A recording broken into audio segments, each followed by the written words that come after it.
Alright, hello. It is time for Arcade Spirits. Yeah, so this game came out a while ago. We streamed the demo for it quite a bit ago. I had just never got around to actually getting the full version and playing it. I'd meant to. I talked about it on stream. It's a fun, dating game. Hello! How are you? Thank you for watching. Thanks for coming in. Thanks for retweeting. I did lower the music volume a little bit. It seems getting a little loud. But yeah, so I had played the demo. I saw it at PAX, and all this stuff, and I was really excited about it. And just all the things that got in steamrolling things, I just put it off. So now here it is.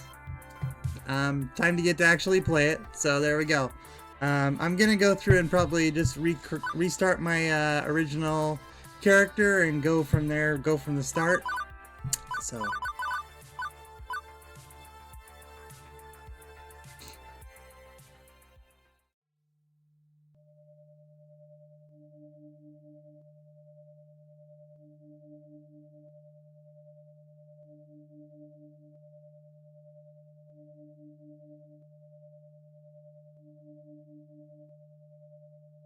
lower middle bleak employment category bleak.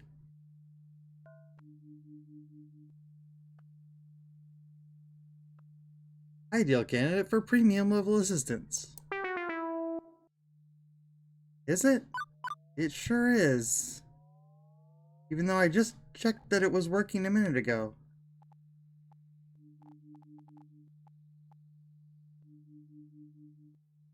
Yeah, we'll go this way then.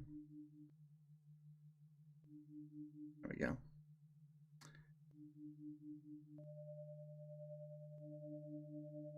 Yeah, that was really weird because a minute ago I was making sure that the screen wasn't frozen and went through and all the options were showing up fine, but I guess as soon as I started the game it is different.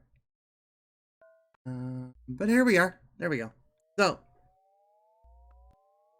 premium level assistance re-requested. Proceed. Pretty please. Overriding denial of assistance. Oh, wow. Justification. Hope. Hope should be rewarded. Spirit must be restored. Now compiling personal metadata.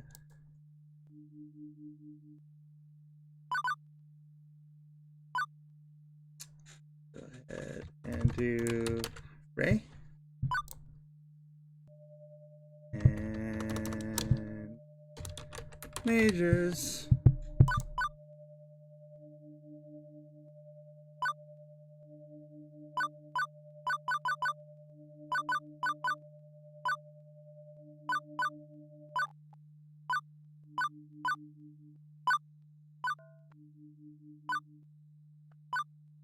Let's see. Let's go this way.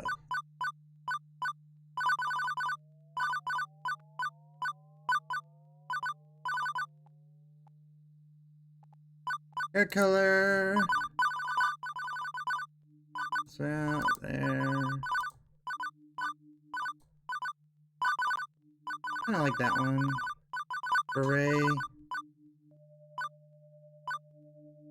Ray is definitely more my get in trouble kind of person.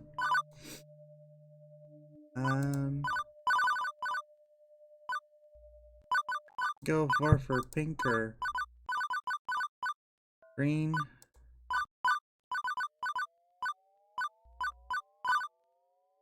Let's see. Tough decisions. Kind of like the reddish colors. Go like that.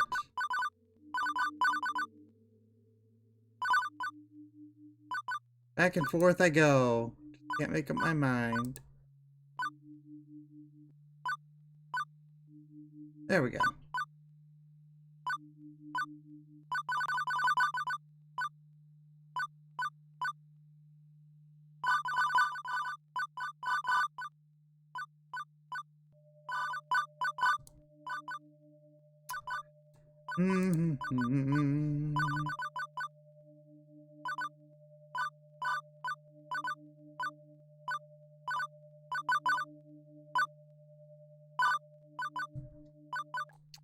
Decisions. I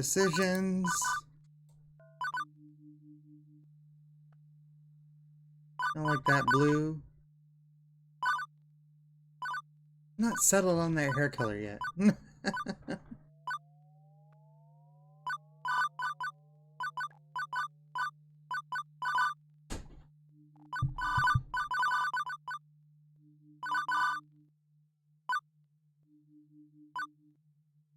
Oh, what the heck, we'll go for pink. We got Ray, they, medium hair, pink hair, greenish blue eyes, blue clothes. That'll do it. I mean, for the amount of options that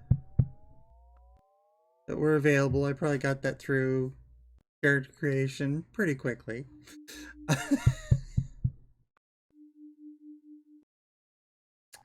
Ray Majors, pronoun they. Is this correct? Yes. Yes, that is correct. Creating a level assistance for profile. Ray Majors has been activated. For the sake of their hopes and dreams. Wow.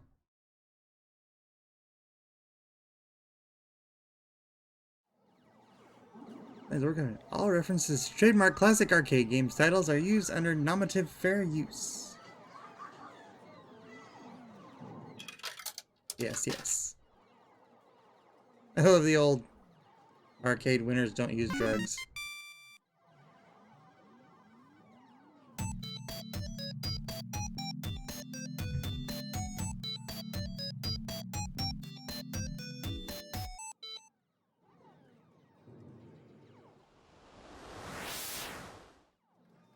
Put your quarter up.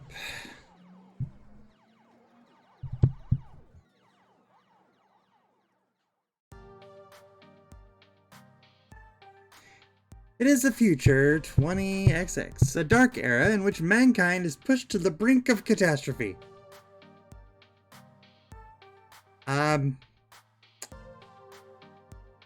So now,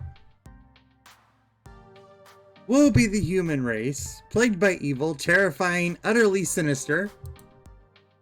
I don't know. Robots? Maybe evil robots? How's that work? Yeah, no, sorry. Future is pretty much what you expect it to be. No flying cars, smartphones, pro gamer celebs, internet trolls, personal assistant AI, cheese-flavored snack foods. But even with such wonders as 20XX holds, to date, I've had no part in any of them. Worked as a dishwasher, a shoe salesperson, and lifeguard for the local community pool. I don't care what era of human history you live in, kitties peeing in the pool is pretty much a constant thing. Trust me on this. As for the bustling metropolis of 24-hour neon utopia you see here, my little corner of it isn't nearly as shiny and cool. Let me show you. Behold my quaint little apartment. Can't complain, really. It's paradise, in a relative sense. I pay half the rent. Neighborhood stabbings have been down this year. Also, my roomie picks up any stray socks or shirts I leave lying around. In fact, as things go, I'm living large compared to most in my family tree. Or at least I was before today. You got fired from another job? Seriously? Seriously? That's 3 jobs since we left the suburbs.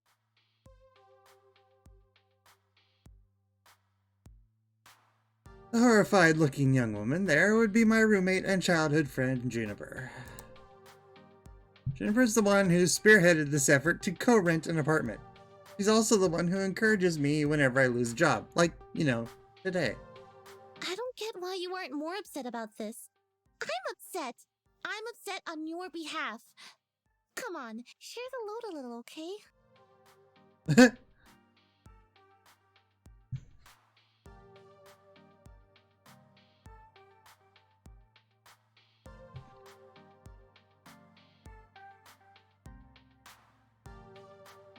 School's closed. Not much I can do about that. Why get upset? Because you actually enjoyed that job. Or that you enjoyed dishwashing soap and smelly socks. At the very least. Not complaining, sort.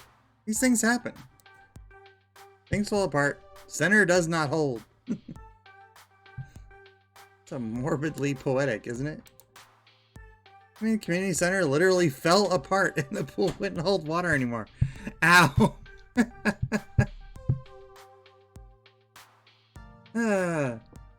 Whatever, I'll just get another job. Any job will do, as long as we can make the rent, right? So mopey and tired you are, coming home every night from those other crappy jobs. At least when you got back home from the pool each day, I sometimes caught you smiling. What's the point of us moving away from home if not to get away from all of that? I mean, we both left that town so we could try to find happiness, right? I just want us to be happy. Both of us. I thought you hated your job. Come on! My mind's made up. We're going to find you a job that's just as good. Let's start from the top. What's your dream? Well, I'm standing in front of the class to give a speech, and I forgot to put on my pants, and... Dream job. Oh...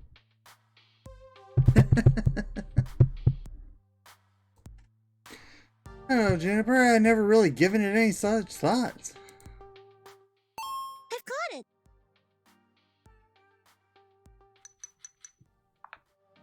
Juniper pulls out her phone, rapidly tapping an unlocked code onto the glass before pointing out a little pink icon. It's a virtual life coach app. Mine keeps me from being late to meetings. Totally free, too. My cousin introduced it to me. Virtual life coach app. Okay, sure. Wasn't he the guy who ended up in the ER after making a homemade flamethrower? Would have worked if he got the fuel mixture in his water gun, right? Yeah, no, probably not. Probably not.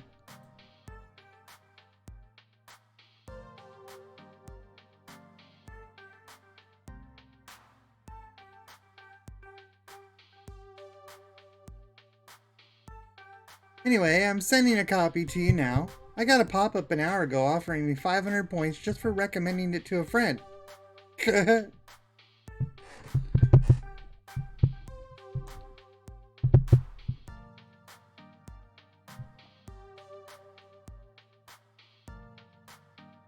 As long as you're earning points, I guess.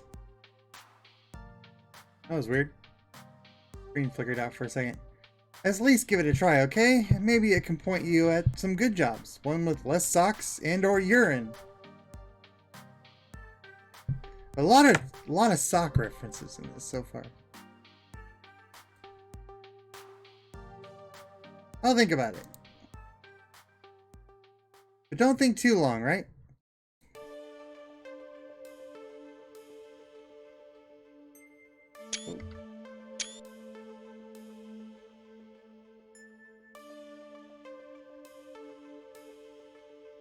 In the end, I installed the app. Couldn't bear to see Juniper fretting over me like that.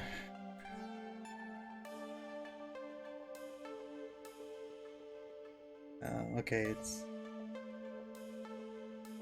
because my mouse cursor comes out of screen for a minute. Not that I find it annoying, I mean, it's more that she has enough trouble in her life without troubling herself over my life too. Most of us had it rough up to and through a point where we left home to try to start a new life. A better one. She deserves better than me and my problems. Bless her heart, she means well. She's been firmly in my corner for all my life. The two of us against any dark forces aligning against me. That's not to say she's good at being my advocate. Enthusiastic, yes, but skilled, no. Typically, the fantastic opportunities and self-help resources she sends my way are pyramid schemes or something. She's gung-ho about lending me a helping hand, but yeah.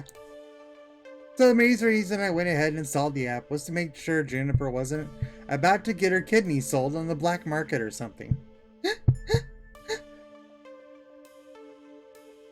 Still, no sense messing around with it now. A good night's rest would act as a neat little emotional reset button, right?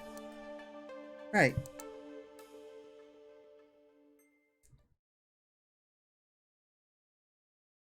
No dreams, no nightmares, just 8 hours of sweet, sweet black. By the time morning light leaked in through the cracks in the blinds, I didn't care anymore about being unemployed again. Jennifer had already left to catch a bus to her office. She typically leaves before dawn, but she left a note for me pinned to the tiny fridge we shared. Remember, download app, find dream job, make money, sort your life out.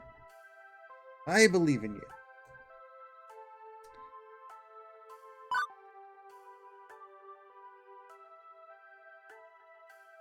So, moment of truth. Do I trust in Juniper's weird little app, or just go find some job that pays well enough to cover the bills?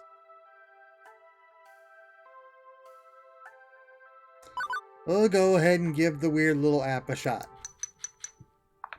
Figuring at the very least, her miracle app could possibly help me find a job. I loaded up, tapped the icon, and... Hello! Iris.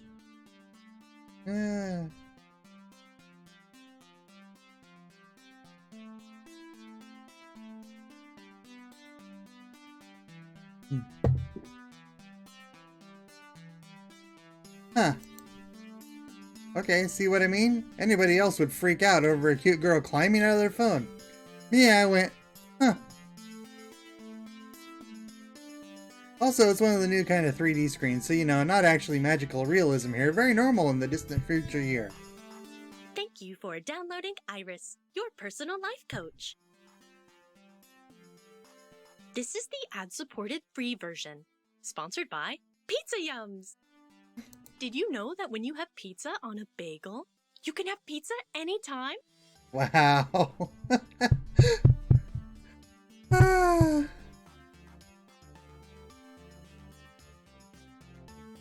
That's great.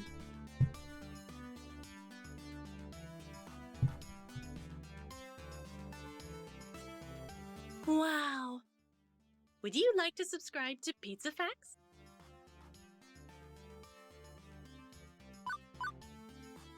Sure. Thank you for subscribing to Pizza Facts. I'm here to help you get your dream job, your dream house, and your dream partner. I'm here to make all your dreams come true. Pretty tall order for an app. Were you some sort of wish-granting genie? As in the modern parlance, a massively interconnected database searching virtual assistant could be considered a kind of genie in a bottle. But honestly, all I can do is give you the chance to improve your life. What you do with it is up to you. I cross-reference search data for you, but without motivation, you won't get anywhere.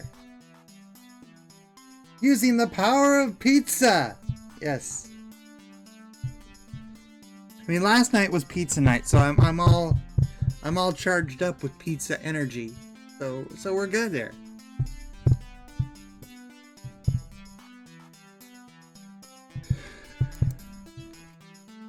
I glanced up from my phone and the heaps of laundry and half-finished books and other items strewn about my apartment. Motivation is something I have a ton of. Honest. Really. This game is not calling me out at all. Hooray! That's super. I'm really looking forward to working with you. Before we begin, do you have any questions? Sure. Why would I use this app at all? I mean, my phone already had a voice-activated assistant AI. I can just say, hey phone, search the web for job listings, and it worked just as well. Ah, but I have an advanced emotional language interpreter. I'm smarter than the average program with more heart.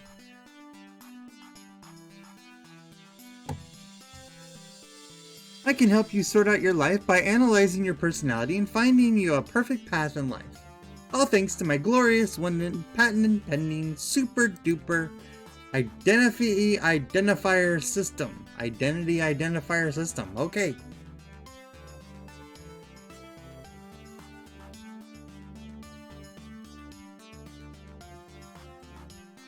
Between you and me, they really wanted an acronym that matched my name, but couldn't figure out what to do with the letter R.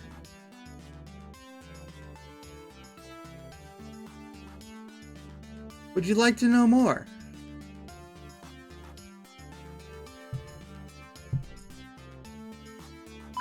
Sure, give me the sales pitch. Every time you think about saying something, I can tag it with an identity. That way, you can be the sort of person you want to be. The system allows me to better understand who you are and what you need from life. I do this by analyzing your tone, inflection, and word choice. I can spot 5 different identity identifiers in your responses to people. Quirky, steady, kindly, gutsy, and basically.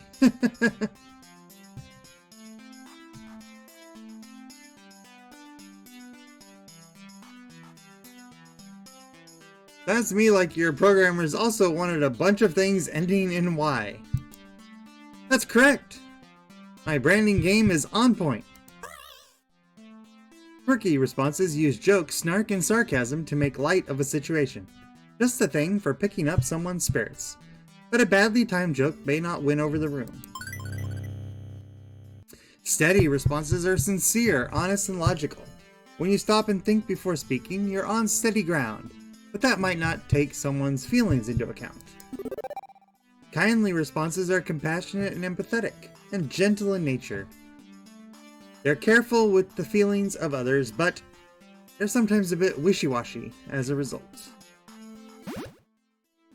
Gutsy responses go with your gut. When you're brash, bold, risk-taking, and instinctive, you're gutsy. It also means being blunt, confrontational, and aggressive, so be careful.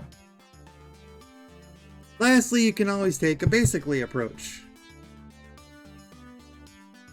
It's a balanced and neutral response, safely moving the conversation along while learning more and digging deeper. Over time, I'll build up a personality profile you based on the identity identifiers detected in your speech. Maybe you'll be predominantly quirky, genuinely steady, a mix of both, who knows, it's up to you. So what you're saying is I should always try to crack jokes or be super gutsy. Oh, and never speak basically. I mean, being basic's bad, right? Sounds bad? Nope. They're all useful in the right context. There are no bad choices. Consider what you could say and go with what feels right in the moment. Don't limit yourself. Sure, you could gamify your personality, but it's more fun to let it happen naturally, just be you. Now let's see my patent pending identity identifier system in action. How do you feel about dad jokes? Hi jokes, I'm dad. I don't tell non-jokes, sorry. What's a dad joke?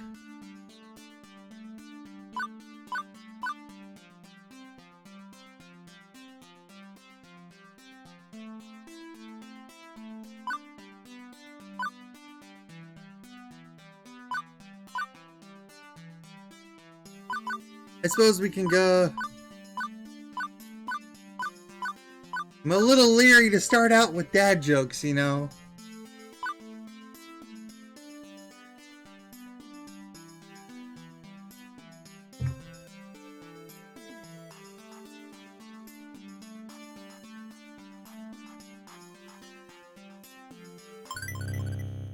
I'll pass. I don't mind telling jokes, but I'm not gonna like randomly throw joke darts like that.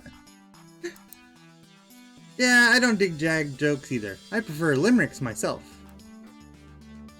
I mean, if it was puns, I suppose if those fall into that category, you know, it would be alright, but... So now that you've seen the identity indicators in action, do you want to see the indicators like that so you can make informed decisions? If not, I can hide the indicators, keep it a surprise. That way, it doesn't influence your decision making. I kind of like to be able to see the mood. Like I said, it's because it's just text, you can't see the way your character is going to deliver it. So having the identifiers is a nice thing to have.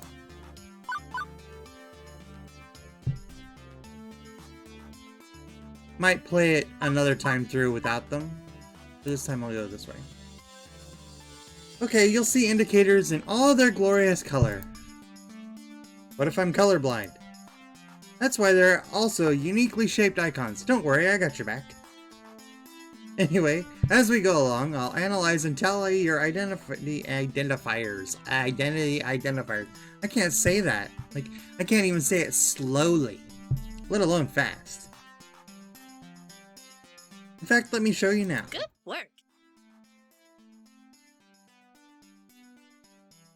Will you look at that? Such a strong personality. You asked me a single question. Off to a great start, I'd say. Hang on, you're scoring me? Did you say not to gamify my personality? Hey, I said you shouldn't. I'm an app. I think in numbers. I gotta gamify it a little bit. Anyway, studies show that achievements, or Chivos as the kids say, encourage app engagement. Okay, well, that's what's with the empty space on the left. Oh, I also track vocal responses from people you meet. Once you get to know some folks, I'll let you know how well you're getting along with them. Over there. Relationship scores. Wonderful.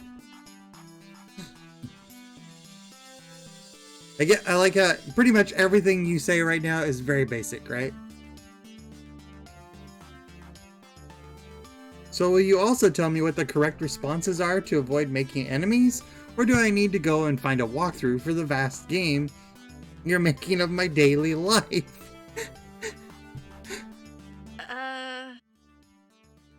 You're looking at this the wrong way. Generally, people won't get super annoyed at you unless you deliberately and repeatedly provoke them. It'll be obvious when you're doing that. I promise you that if you bungle a few social encounters, it won't really hurt anything. No cheating needed. My mouse feels weird.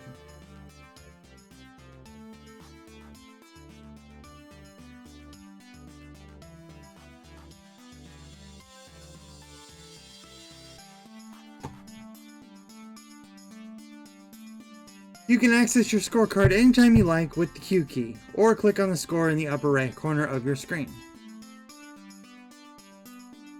And that's everything. Ta-da! Okay, but how is any of that supposed to help me get a job? What? Job? What? Wait. What about a job? I only downloaded this app because my roomie claims you're a great life coach for the unemployed. What good will taking a quiz off the back of a supermarket checkout rack do with anything with that?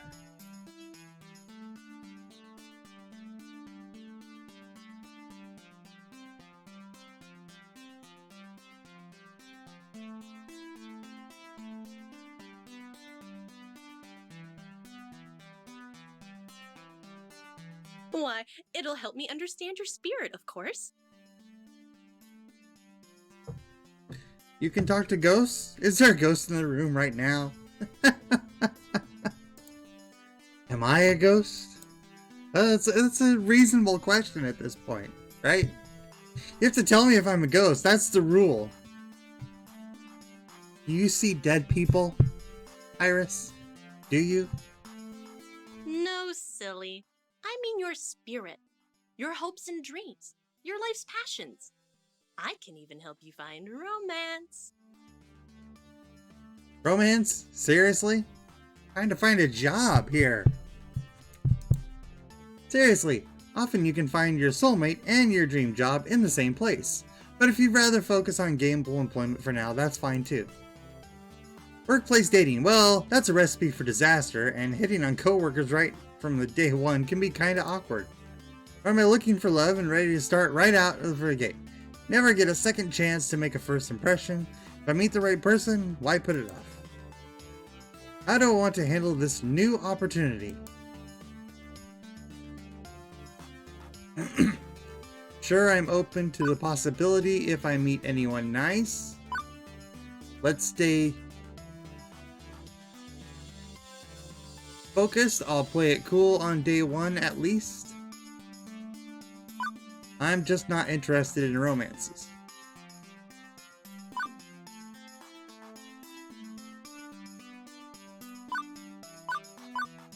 I mean, we might as well go all in on this, right?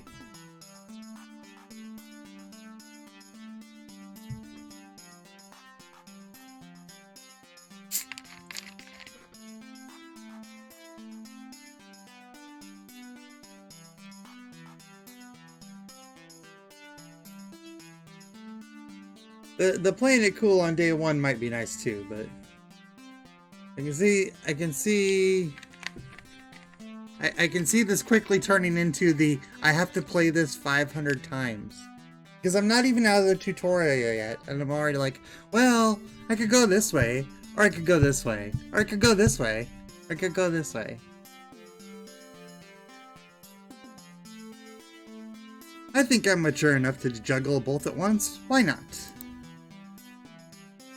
Super, and remember the choice is yours. If you're not comfortable with the other people, stay professional.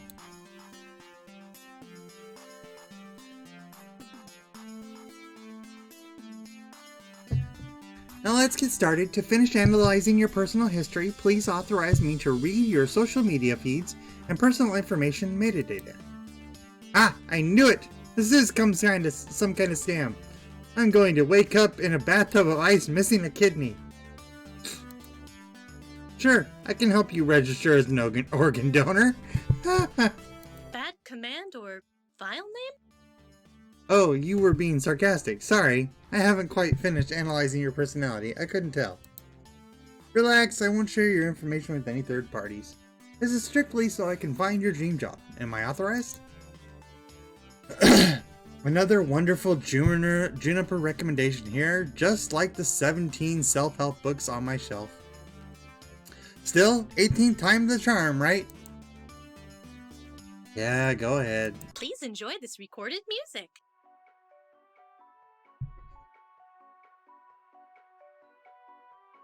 Bob the head back and forth.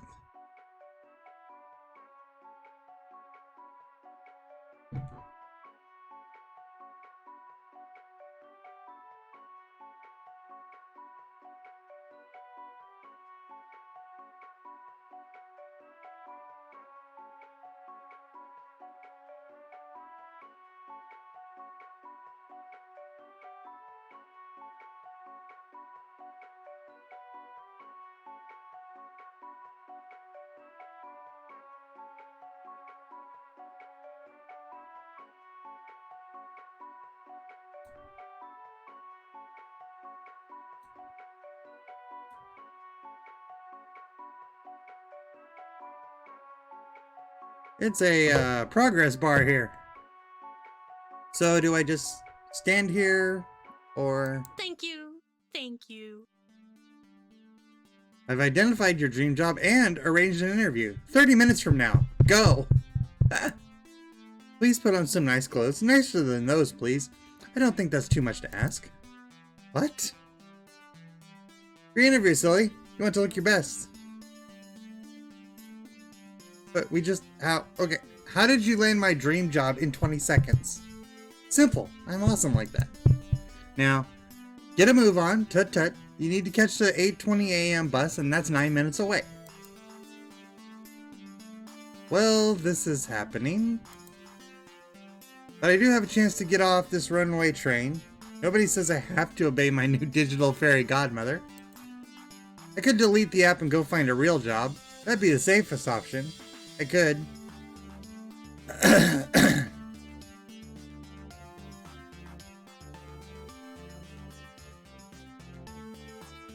I kind of wonder how the game goes if you just ignore Iris, but you know. We'll go this way first. A normal person, someone with high standards, would have deleted the app right there rather than hop a bus to meet up with what they were very likely men with sharp knives and a taste for kidneys. But me, I was already getting dressed before she'd finished that sentence. Not like I believe the silly app claim at serving my hopes and dreams on a silver platter. Honestly, I expected another shoe salesman job at best. But well...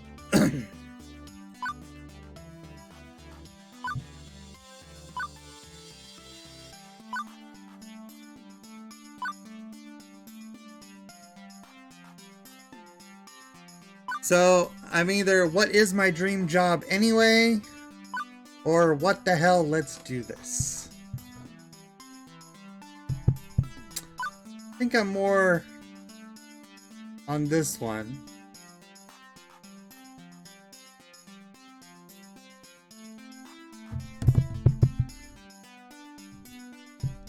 Go for science! For science! I think the first time I played, I went with the go with the flow.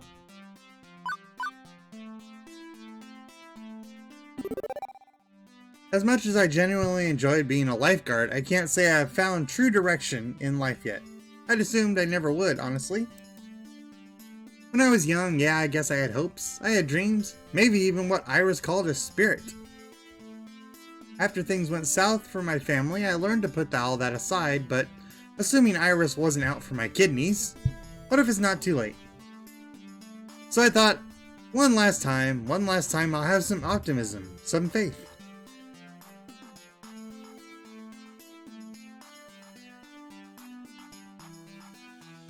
And as I came to realize weeks later, turns out I was right to have faith in my spirit.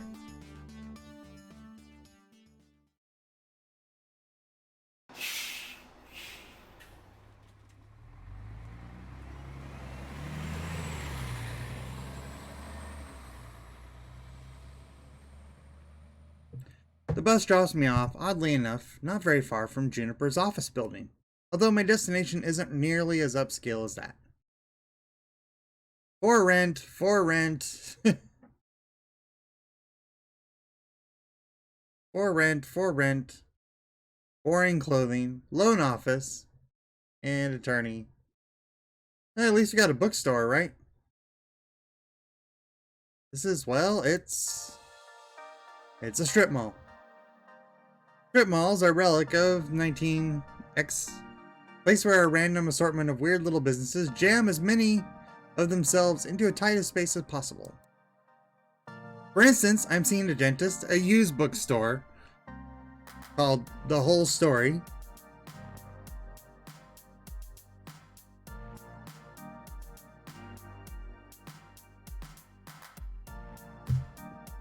Wub Sub.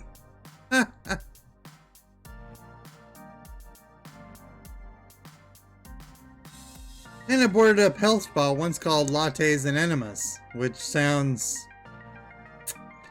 yeah. Hey, listen. Wow, did you just say, hey, listen? Really, Iris? Really, Iris? Which really should be a combination donut shop and bookstore.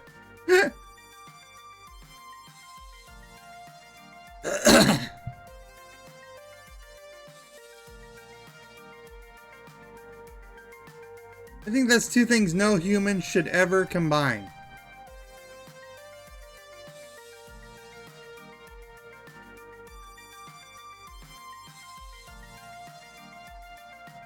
No, I mean about your future place of work. I'm desperately hoping we're not talking about the same thing. Which one of these businesses exactly am I working at? I don't know anything about oral hygiene or old books, and I'd rather not be a fry cook. The one in the middle, silly. What, behind the arcade? It is the arcade. Huh? Trust me on this. I reference and cross-reference and cross-reference your personality details, personal history, and social media connections. This is your dream job. My dream job. Really. 99.97%. I should probably explain my confusion. Arcades are big businesses in the entertainment sector. Pro gamers are celebs, 5-star arcades are social hotspots. It's always been popular with the mainstream. But well, restaurants are popular too, right? And for everybody who opens one hoping to be the next Iron Chef, a dozen more shut down in failure. Arcade competition is fierce. Paydays range from peanuts to gold. And sure, those who make it can secure fame and fortune, but those who don't, well, no wonder Iris sees this as my dream job.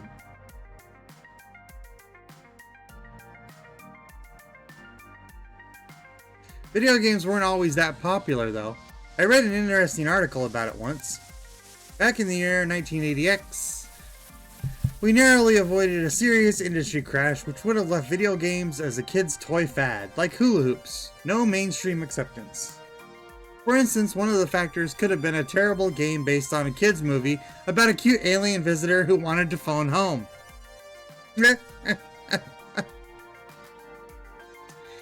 E.T., the worst game. MJ actually owns E.T. Like the worst game ever made.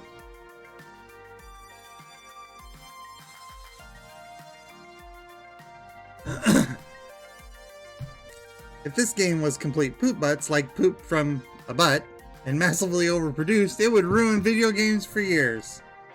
A very close call. Very, very close call.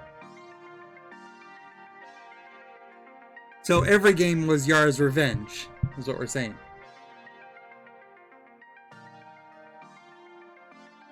Fortunately, cooler heads prevailed, the game was delayed until it could be developed properly, and the crash was averted. The crisis only exists in theory now. Sometimes I wonder what it'd be like for people in the darkest timeline, where everything went wrong, all gamers considered nerds and outcasts. Are arcades vanishing points of nostalgia? The mind boggles. But make no mistake, as popular as they are, the arcade industry is a dodgy, risky prospect for a job. Plenty make a run at it, only to come up short. Considering Iris was tasked with getting me a job I'd enjoy and could keep for more than a few months, this left me a bit confused.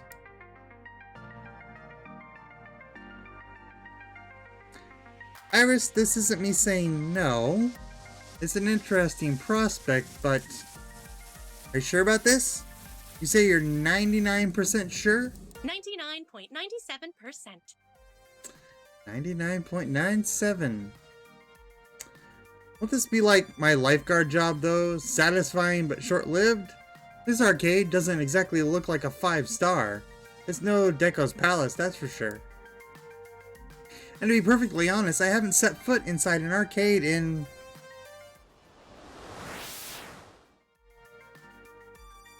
15 years.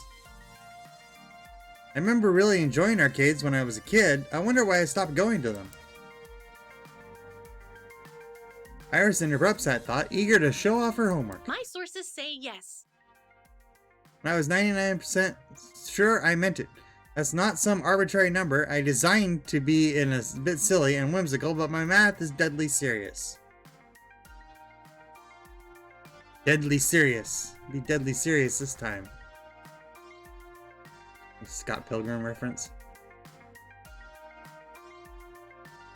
My coders made me to be the warm, personable front of a database array that's currently laser targeted on getting you exactly what you need, right here, right now. And when this place inevitably collapses and I lose my dream job, what makes you think that's going to happen? Because it does? It always does? I don't think your database accounts for my family curse. We've always had to, I don't know, compromise, settle, because things rarely work out.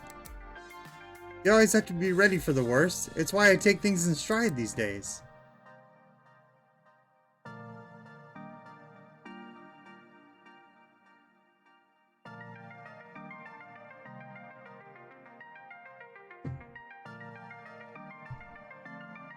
Does that mean you shouldn't even try? I open my mouth to protest, but then close it. As often as my life tends to crumble out from under me, it's not like she was wrong. I still had to try. And besides, what is my dream anyway?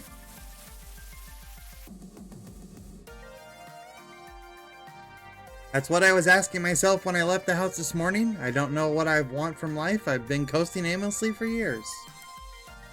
When things started running downhill for my family, I had to grow up fast. Put aside silliness like wanting to be an astronaut and take what I could get. Now, thanks to Iris, I've got a shot at taking something a little better than what I usually get. I owe it to myself to try and be happy and paid. Not just paid.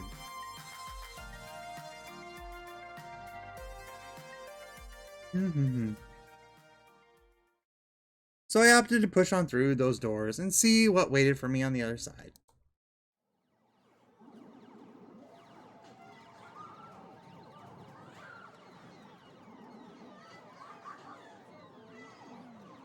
Smelling of copper and corn chips.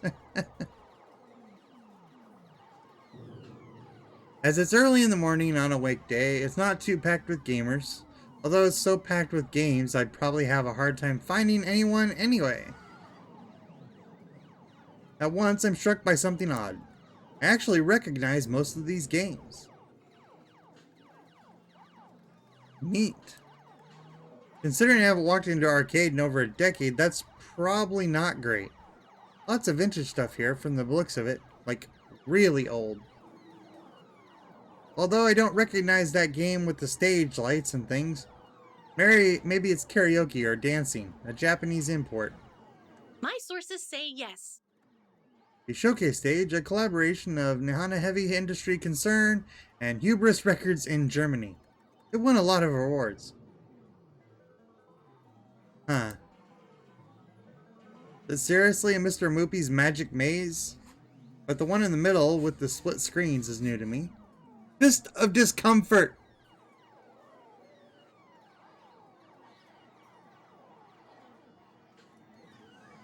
A hybrid, real-time strategy and brawler beat-em-up. It's actually not that new.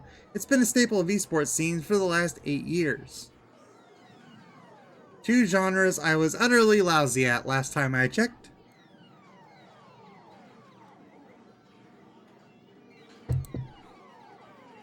It's an old lady. Sorry, ma'am, I was just talking to myself and had an overwhelming urge to complete my sentences. Thankfully, I don't think she's even registered me calling her old. She looks up from her knitting, seated behind the ticket prize redemption desk, and offers a winkly smile. Well, hello there. Always nice to meet someone new in the Funplex. So what? Francine's Arcade Funplex. Didn't you see the sign out front, dear? Well, I chose to knock off the first 2 words when they got knocked off the building during the storm of 1980. Now it's just a Funplex, I suppose. So, how can I help you, dear? The bleeped out is the last. That's funny.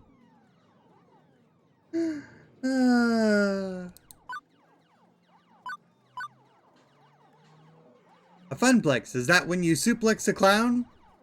A genie, in my phone, set up a job interview for me. I've been in business for XX years. Oh, you've been in business for X. A genie in my phone. I think I'm just gonna go with the straight genie in the phone. A magical space fairy or something that lives in my phone told me to come here to find my dream job. Hello! I am a magical face fairy, apparently. Hello! I half expected her to send me packing. Pretty impulsive of me to just talk about Iris like that, but she took it in stride. My, oh my. what they can do with technology these days. I really do marvel at what amazing things young people have in 20 bleep bleep. Although I'd simply love to take a sledgehammer to those blasted video game consoles that eat at my bottom line.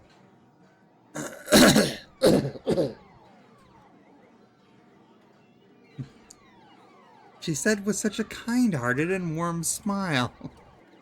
Please call me Francine. As in Francine's Arcade Funplex. Get it?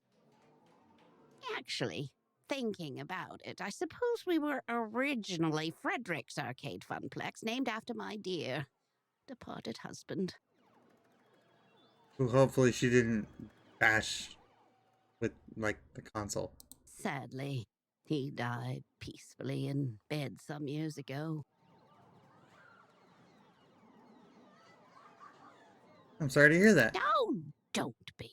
He died doing what he loved. Having intensely physical relations with me. We probably did not need to know that. That's information I needed to know. Yes.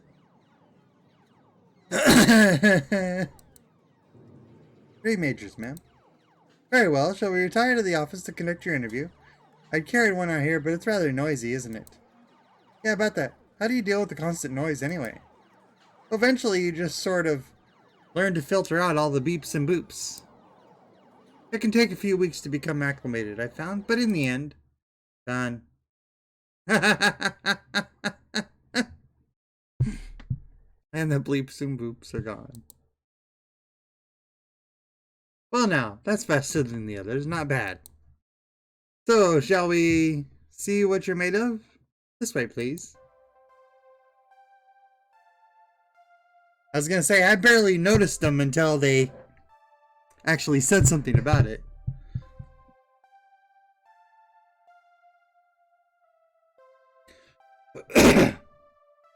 Francine leads me down a back alleyway, past public restrooms,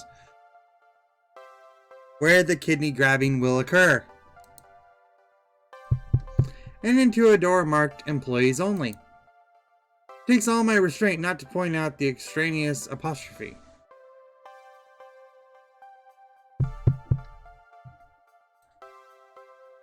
Welcome to our little backstage oasis.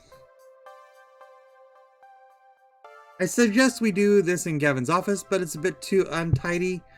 I don't blame the boy, he's been so overworked lately. Please have a seat and we'll begin. As quirky as this place and its owner may be, at least I'm confident that I can nail the interview portion of the proceedings. I've interviewed for dozens of jobs and held down 3. I know all the standard questions. What are your greatest strengths? What do you see as your weakness? Once I've even had to describe how to assemble a Lego set to prove my communication skills. Considering I ended up washing dishes, I'm not sure why, but the point is, I'm confident, prepared, ready. If you were a dinosaur, what dinosaur would you be?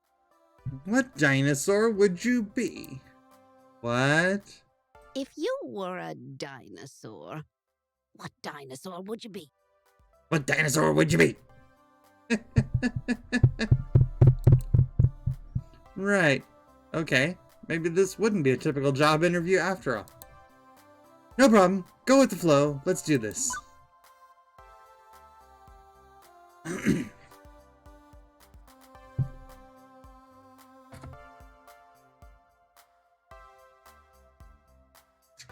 I mean, I'm pretty,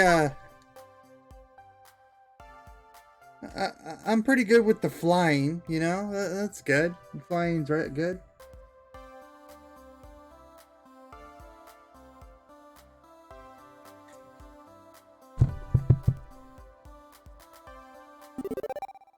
I've always wanted to be a bird, so, yeah, there you go. Flying. Wait, no. All dinosaurs are basically birds. Let me rephrase that. I always wanted to be a flying bird, so pterodactyl. Swooping around, catching updrafts, staying way away from meat eaters. Way away.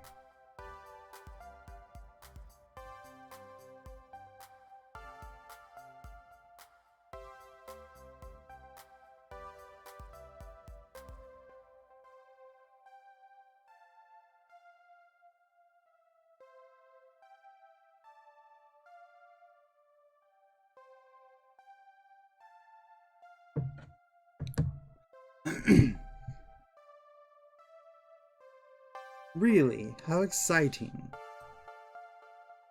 Even if technically speaking, pterodactyls aren't dinosaurs. What's your favorite snack?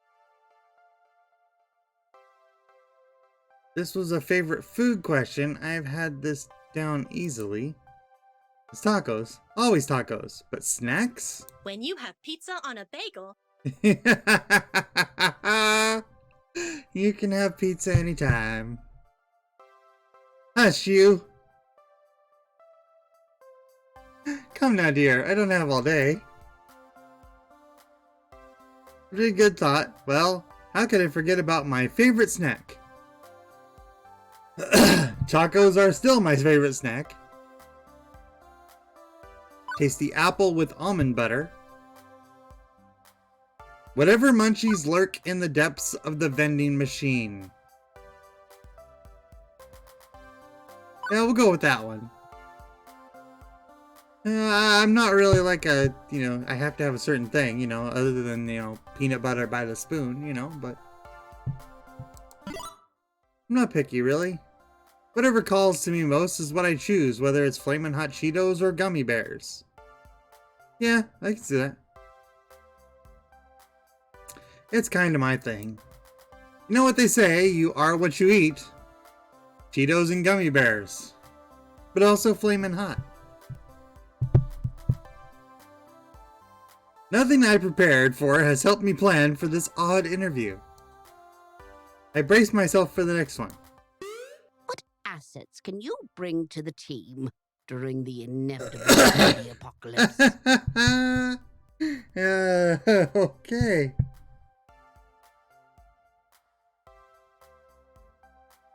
Well, it is your dream job. Interview real or a dream?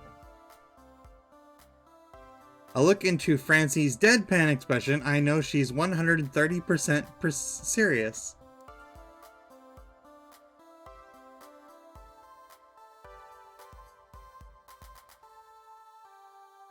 To be honest, I'd probably get eaten on day one. Medical, and no lawyers left to sue for my practice. Engineering, I can make stuff. I think we're gonna go engineering.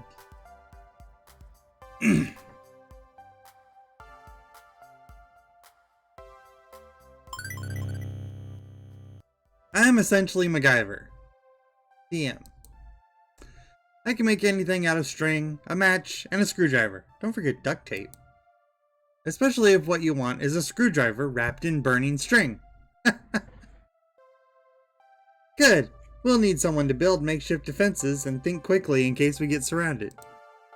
An inventive brain is always a critical role in any survival. One more thing. Why are you here? Why are you here? The question is so simple and almost actually relevant to career planning that it takes me off guard.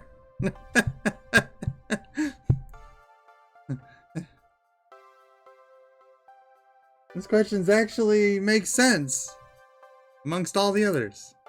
I told you, the magical space fairy in my phone sent me here to find a job. You're seeking a job, true?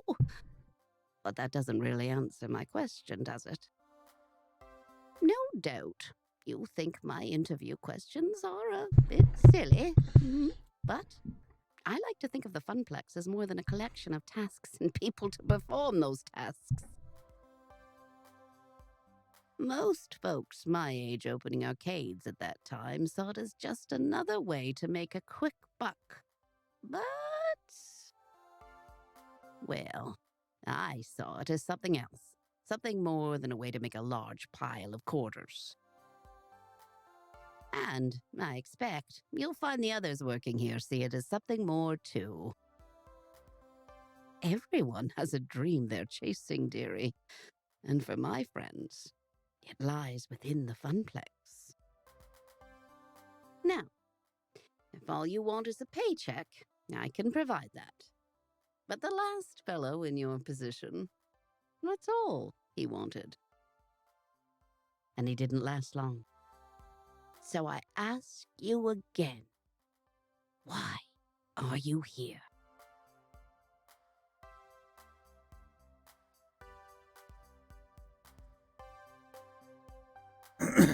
To be honest, I didn't have a better answer than a vague hope that maybe this time I wouldn't lose everything. But that's just enough motivation to face each day. No more than that. It wouldn't be enough to answer her question. I need to actually think this through.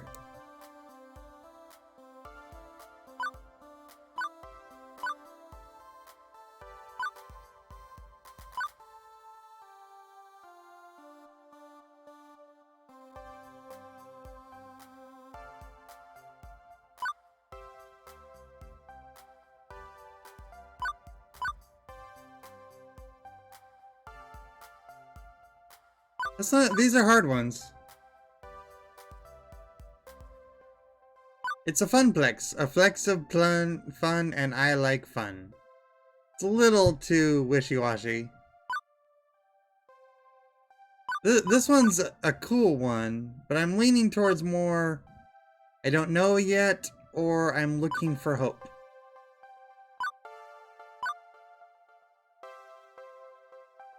That last fellow, he was only good for kidneys. Yes, exactly, exactly.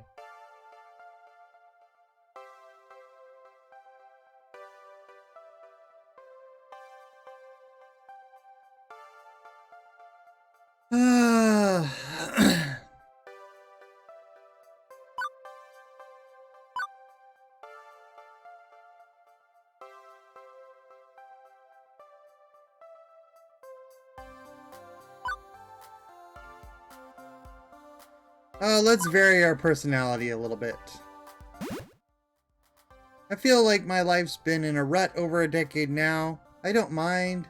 Not really. I can go with the flow, but another decade or two? A decade of that? Too? No, I need to take a risk and try something totally new. Everybody's been pushing me to find a job that's more than a job, just like you're saying. Is this my dream job? I don't know. But I have to try. I have to take the gamble, or I'll never get anywhere. Not to say I'm overly impulsive. I worked as a lifeguard recently. You'd have to be sharp and ready to act, but with a cool head. I can do that for your funplex too. That perks her attention. Oh my, a rather serious occupation that. And an unusual step from such troubled waters to land of make-believe. You enjoyed this role as the lifeguard, I take it? Yes, ma'am. My roommate says she often noticed me smiling after coming home from work, which makes Francine smile in return. I can't say I can offer a role with such high stakes, but you'd be surprised at the many ways one can save a life here. Very well. I'm satisfied. Let's get you to work. I breeze easier at that. Probably the weirdest job interview I've ever had, to be sure, and yet it felt appropriate, like it was about far more than just filling a slot on the payroll.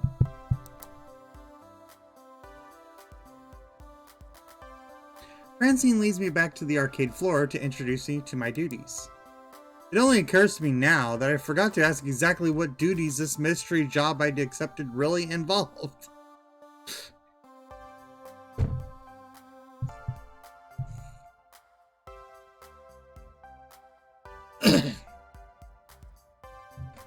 Francine gestures to the seat she was occupying previously, a stool behind the prize disc. Oh, how marvelous. Welcome to your new position. Sitting on the stool. Sitting here? Sitting here and helping players redeem tickets for valuable prizes. I glance at the wide array of pencil toppers, rubber spiders, and tiny plastic toy cars on display. Well, for prizes at any rate. Such a relief. I'd really been stretching myself thin lately, trying to fill in since the position was vacated. You don't mind me asking, ma'am, why did the last person who sat here end up quitting? I feel like I should save at some point. There we go.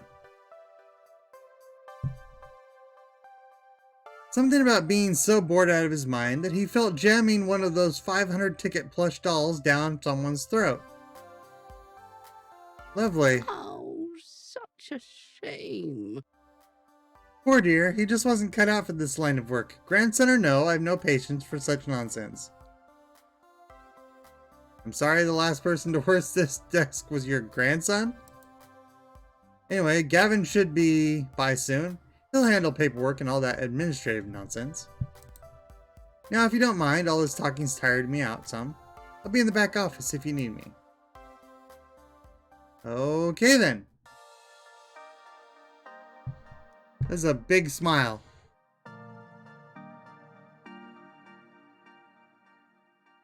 I adjusted my seating on the semi-comfortable stool, leaning against the desk. Beneath me, a wide array of cheap junk awaited my attention. And there's bunnies. Bunnies are good. Penguins. Effluents. We're good. You know? We got some quality stuff here. I could have lost hope then and there that this job would be even slightly more engaging than being a diner dishwasher, but chose to look on the positive side. I'd be helping kids obtain toys that would become nostalgic memories for years to come. Or, you know, be lost in the garbage. Right?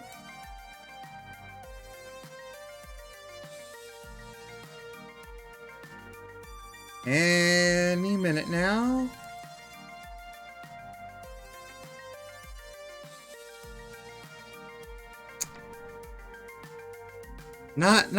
Not exactly as smiley anymore.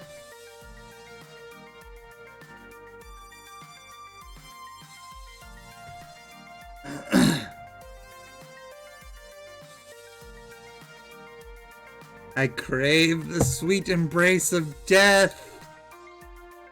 Been sitting here for 2 hours now and nobody's walked up to obtain a novelty fun glass, shot glass, or a colored pencil set, or a light up yo-yo.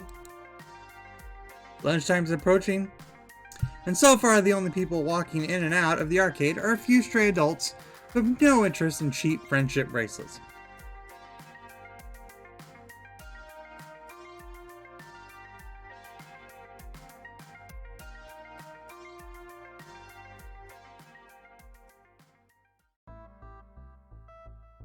Thankfully, my first customer of the day arrives before I start wondering if those 500 ticket plushies could really fit down someone's throat. Because he totally looks like a customer. Or maybe not. Nope, just walking right on by me, his head buried in reading some sort of spreadsheet off his tablet. Was he here to play? Doesn't seem like typical businessman on a break or unwashed and unemployed game aficionado. In fact, damn, he's hot. Wow, he seems kind of stuck up. He's a snappy dresser.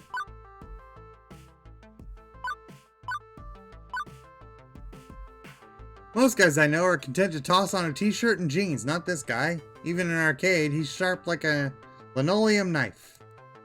In fact, that rather pointed look he's offering me at doubling back is rather linoleum knifey too. Oh, you get to name him cool dude, hot dude, stuff like that. That's funny. Hold on. Who are you exactly? What are you doing behind that desk? Where's Francine? I am Ed Francine. I had some work done.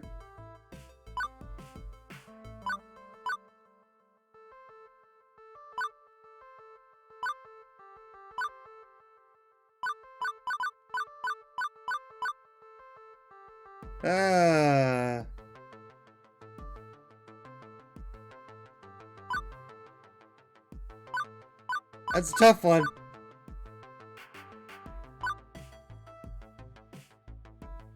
He seems a very serious fellow. I should probably be straightforward, right?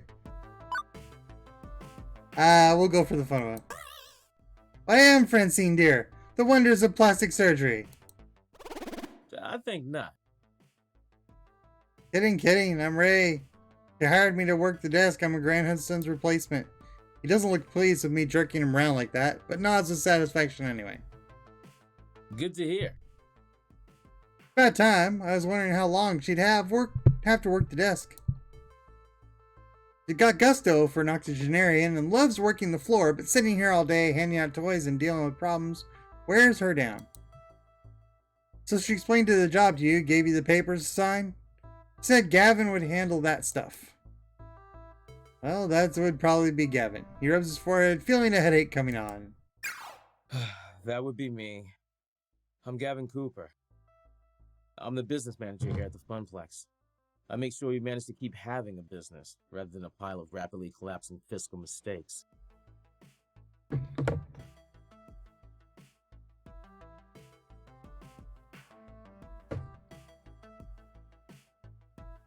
So you've no doubt guessed you'll be exchanging ticket for prizes, but that's the least part of your job. There's more to it? You're the floor attendant. You attend the floor. What, the carpets? Seriously? The floor, the arcade, the games, the patrons. You're the one running around, putting out fires and sorting out problems. Technically, you're a second floor attendant. Ashley will be in later, but we need two. One to roam, one to operate the desk. I do it myself, but I'm typically busy in the back office making sure the whole thing doesn't fall to bankruptcy.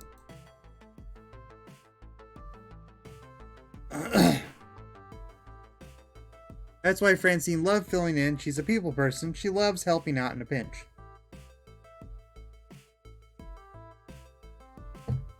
I am not a people person, as you've likely gathered. That's not to say you're alone out here. I'm in your corner at least. If things go south, you tap me for advice on what to do. You've got a phone. Of course. Gavin quickly passes me his business card. He apparently had a stack of them at the ready in his pocket. Go figure. His phone number is listed at the bottom. You ever worked a high pressure customer service job before? Shoe sales. Smelly socks. You have no idea. Right, well, you know how to keep your head when a customer doesn't, I hope. But anything goes sideways, you text me. I'm not around, you text Ashley or Naomi. In that order. Who and who? You'll meet them soon enough. I think not. Above all, do not bug Francine. She's practically retired. Let her enjoy that retirement in peace. Comprendo?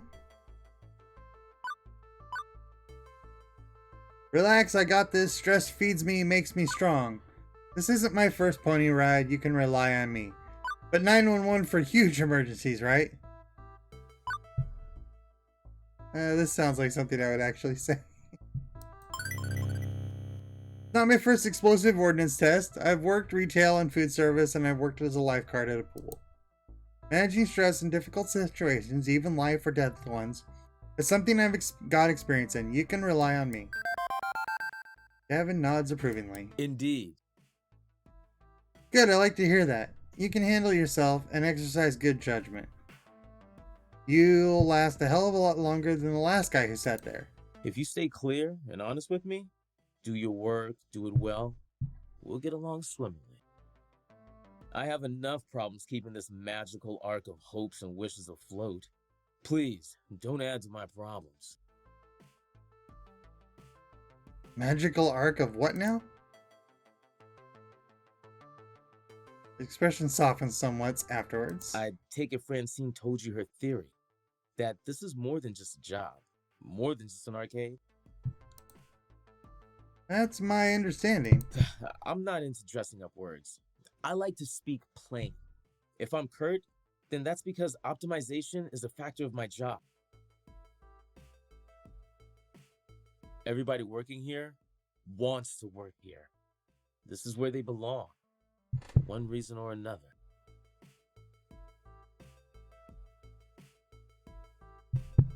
Me? I love chaos. I love wrangling chaos specifically. The arcade industry is high risk, high reward. I manage that risk so that they can also find happiness in their lives. Everybody in this business has a dream they're chasing. It's a fragile thing, prone to getting crushed by hard reality. My job is to see to it that never happens. That includes Francine, who deserves better in her twilight years than desperately propping up a semi-failing business.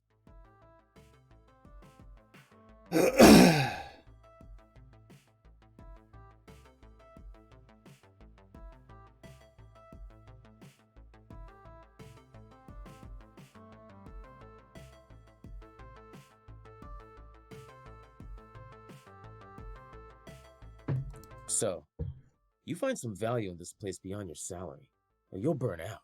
Trust me. Last guy to sit there burned out hard. We've all heard the story of this, the last person to sit here. I mean, I think we got it by now. Now, can I trust you to mesh with our merry misfits?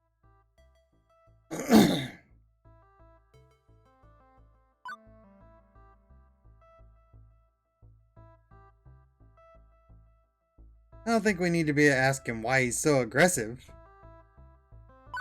But just... I mean, we could go this way.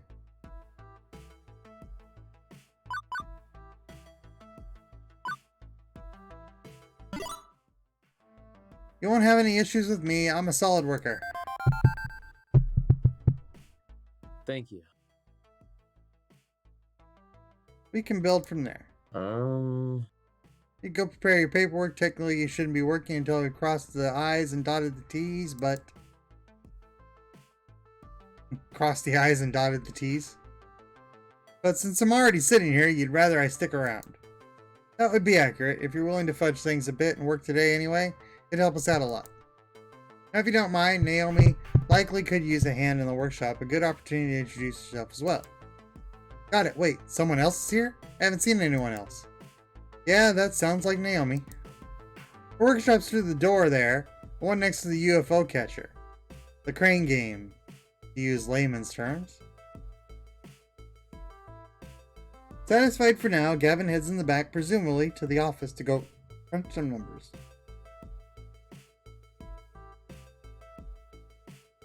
If Francine's really taking a nap back there, hopefully he's going to crunch quietly.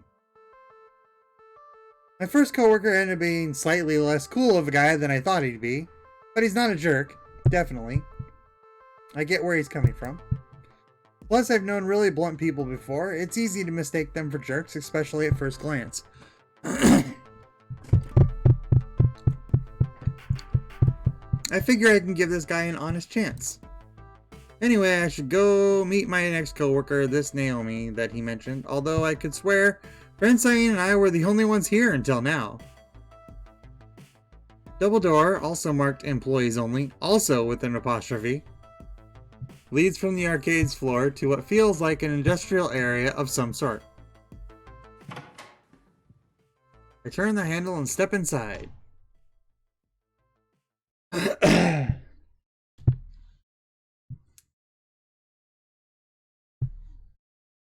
In a little room tucked away between the back offices and the Funplex front, I find what is very likely this Naomi, spoken only of in myth and legend. A girl about my age, but certainly not my height, is tinkering away at what looks like an old tube-style monitor.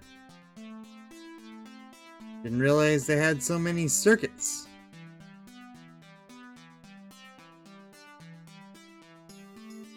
She doesn't notice me when I come in, too busy soldering a capacitor into place. The lingering smell of melting metals fills the air of the poorly ventilated workshop. Excuse me. For lack of a better way to interrupt her. I was worried no matter what I did, she might, I don't know, burn her fingers or jump so high she hit the ceiling or something. Fortunately, the shock's not quite that intense. Oh. Hey, you know this room is for employees only. She said with no apostrophe.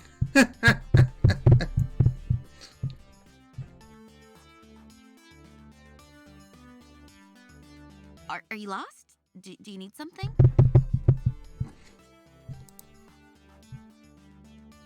I'm Ray Majors. I'm the new floor attendant starting today. Oh! Hi. I didn't realize Francine already found someone.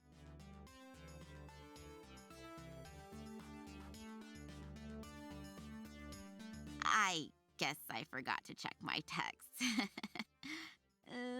Oh, whoops.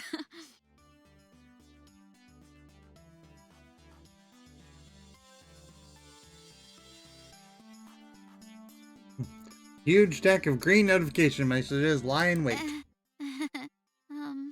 More than a few.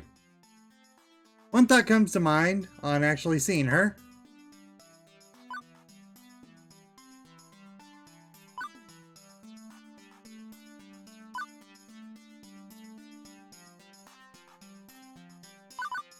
No wonder I didn't notice her until now. She was totally focused on hand.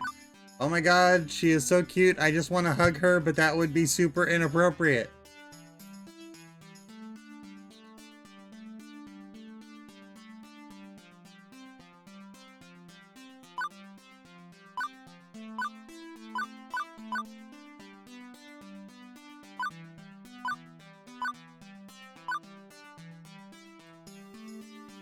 The room's right at the heart of the building, but totally isolated. With the heavy doors closed behind me, I can barely hear the arcade. Considering how completely and utter dedicated she was to that monitor, not even noticing me, I guess that's also why. But what I first noticed is her smile. Even when squinting to see the tiny components on that circuit board, even when laser focused, she was smiling happily. Anyway, I'm Naomi Fairchild, the Funplex's techie. Hi!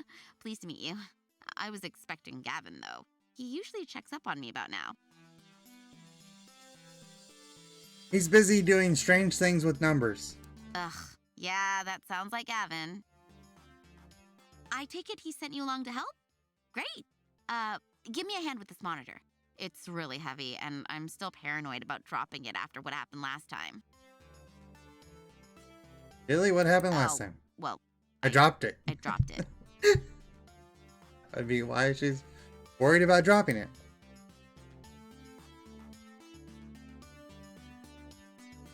Helps me lift the large CRT, slotting the heavy metal framework into place with the exposed guts of the nearby arcade cabinet.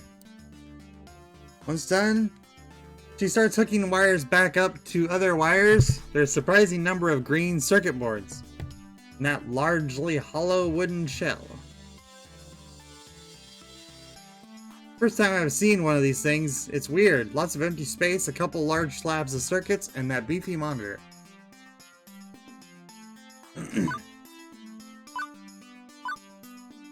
Maybe we could fill it with nacho dip.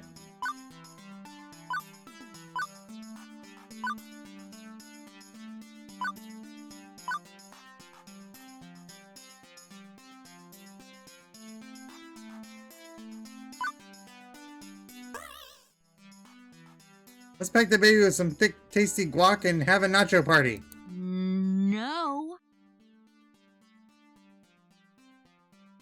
See, as someone who's had to clean rat droppings out of rescued cabinets, trust me when I say that's a horrible, horrible idea. Oh, there goes my appetite. Although my growling stomach suggests it won't be gone for long. Seriously, why is it so empty? A matter of form over function, I'd say. Let me explain. American and Japanese cabinets. Ours are designed for standing players, so they have to be upright, even if that means an empty base. Japanese candy cabs are shorter, so you play sitting down, but I prefer American style. Ours have more room for art. Close up the rear access panel, closing it with one of the many keys on key rings at her side, then steps back to admire her handiwork.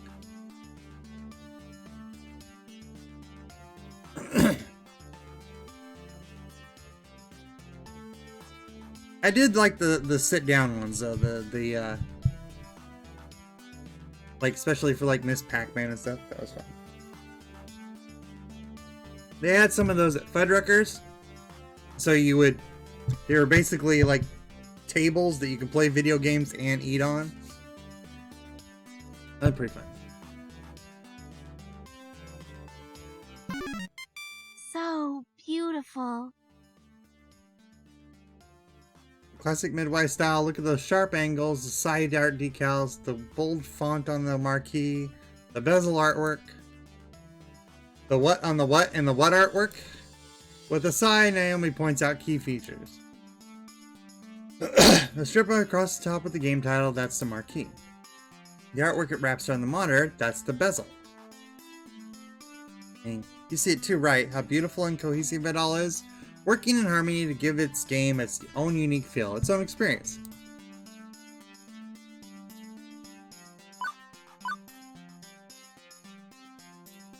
I would have to say I agree. That's for sure. I mean, each game that was like, you know, when there was a new game or whatever, it drew you in not just by what was on the screen, right? It drew you by the whole thing. What you were gonna spend your quarters on, you know, was pretty important. You had to make those decisions by walking back and forth and finding out which one you're gonna play. So I'm gonna have to say with I agree, it's beautiful in its own way. The way she stares lovingly at this, well, honestly, this box of wooden circuits and vacuum tubes and stuff, I think I understand. It was made to be one whole thing. The art, the style, and of course the game itself, all of it part of the same experience. Everything about this game is the game. If you run it in an emulator or on a game console instead, it made lesser. Yeah, I guess, I can see it. It's beautiful in its own way. Oh, good. Naomi lights up with joy like a pinball machine, all twinkly and shiny. Woohoo! So few people really understand the beauty of a classic arcade game. Having someone I can talk to about this stuff is going to be great. Especially with that jerk Gavin running the numbers. What's wrong with Gavin? I don't know. Don't get me wrong, I can get along with him generally, but his whole attitude just... Ugh. All he really cares about is money. He keeps the arcade running, yeah, but I just know if he had his way, he'd gut the whole place. If anybody's gonna ruin the Funplex, it's him. Mark my words. That doesn't sound right.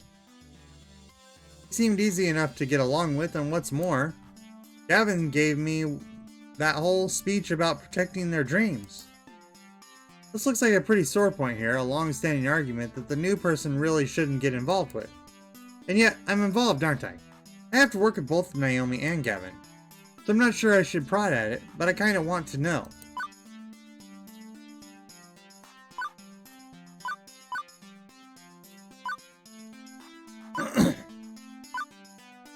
Clear the air and find out more. I get this is touchy, but if I'm going to work here, I think we should all be honest with each other, no gossiping. So I gotta know, why do you think Gavin wants to destroy the arcade? He buys into Frantane's idea that this is a place for dreams. He says he does, but he's willing to sacrifice way too much just to keep the whole thing afloat. Road to hell, best intentions, etc. If he had his way, this place would be Deco's Palace, nothing but ticket games and prize catchers. He thinks actual video games are too expensive, a waste of floor space. I bet he'd remove them all if he had his way. I just don't trust him. I just don't trust him to do the right thing. But that's my problem, not yours. Sorry to drop gossip on your head like this. Thanks for hearing me out. Let's get back to work, shall we? Now for the less fun part. You seem strong, strapping kind of person. Well, a strong person at least.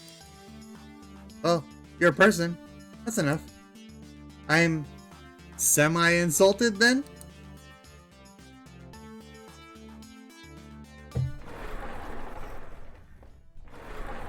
My left! My left! Forward, right, correct. I mean, not turn to the right. Keep it coming, keep it coming. There, carefully, carefully. Tip it in place. Victory! I gently ease the rolling dolly forward, the giant wooden box sliding into place alongside its neighbors. The two-wheeled dolly makes it easier, but hardly easy. Especially with Naomi fretting over her baby getting scratched or worse, falling over. With the work done, she's all smiles again. Yeah. Glad to be done with that one. I swear, I've been working on that monitor for ages. Those tubes are finicky as heck. I'm still not totally satisfied with the flyback, but thanks for helping me out. I think you're gonna do just great here. Happy to gurgle. Alright, stomach growling. Food required, except wasn't expecting to actually be working today. I forgot to pack a lunch. When you have pizza on a bagel. Oh, Iris. We did sign up for the pizza updates, you know. You get restaurants in walking distance. I think that bookstore next door sells donuts and stuff, but... Oh. No, not really. Cheapo Wub Sub sandwich place, but even if that stuff is super tasty, you don't want to go there. You need to eat healthy.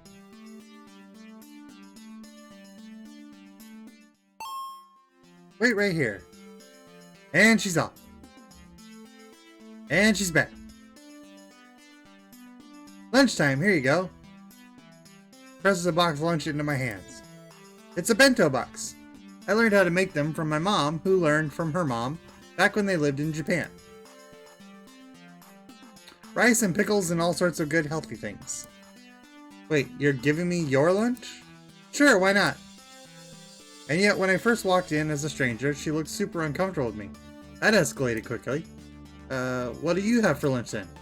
Oh, I can just get some nachos from the vending machine or go head up the whole store. Whole story? Yeah.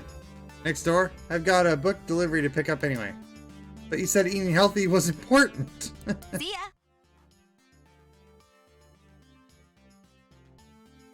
I can't help but think she was just looking for an excuse to go get some junk food instead.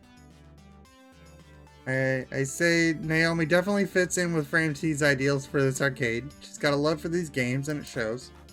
And giving me her lunch, a total stranger, that's a kindness I don't know if I deserve. I appreciate it all the same. So, a bento box. I've only seen these in anime. It's cute, and hopefully it has plenty of calories too. Armed with a box of health food, I retire to the employee lounge to get my munch on.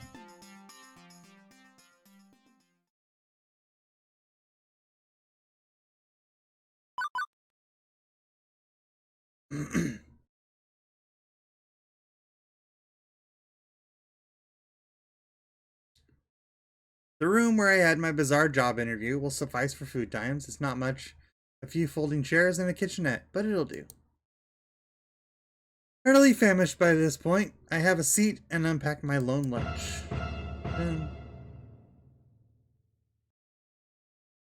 And then a giant flamingo attacks.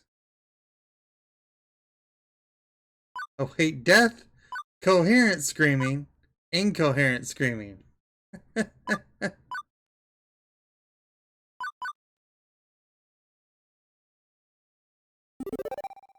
With my mind and body screaming wildly, my paralyzed form is unable to move from the vision of terror before me. The half-person, half-animal waves their appendages in front of me, likely closing in for the kill. Walking nightmare. Hello! Anyone in there? See? Nothing to be afraid of. Ah, right, I see. Looks like you've stabilized. I was worried I scared the life right out of you. Hey, so I'm sorry if I traumatized you. Really? Can we start over, maybe? Nod my head slowly, although that could just be muscle spasms from being in shock. I'm Ashley. And I'm Ray. I'm also Pinky, the Funplex Flamingo. It's my secret, yet not so secret identity.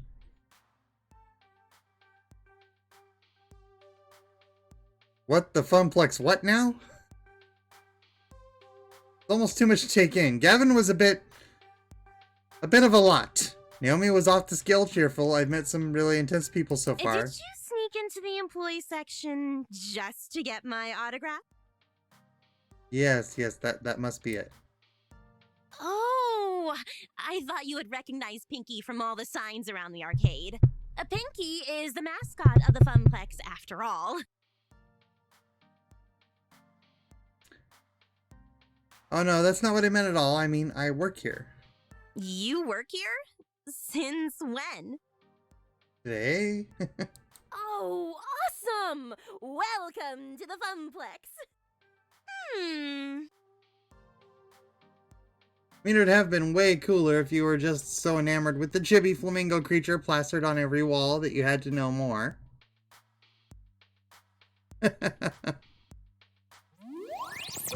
see. You could have stealthily maneuvered your way through all the games, sliding right up to the employees only door. But how did you get the door code? Ooh.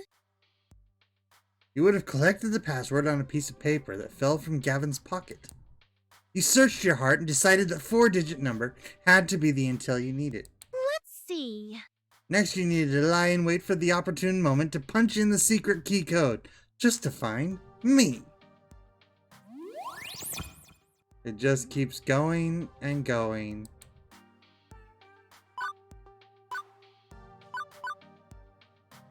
Is that how I come across to people? As a creepy trespasser? Definitely passionate about this fictional scenario. Ways she just takes an idea and runs with it. A lot of people might find that weird, but I kinda dig it. So has a lot of imagination. I wonder if she's a writer or something. And how would you have snuck out, I wonder? I could have helped. But for a price.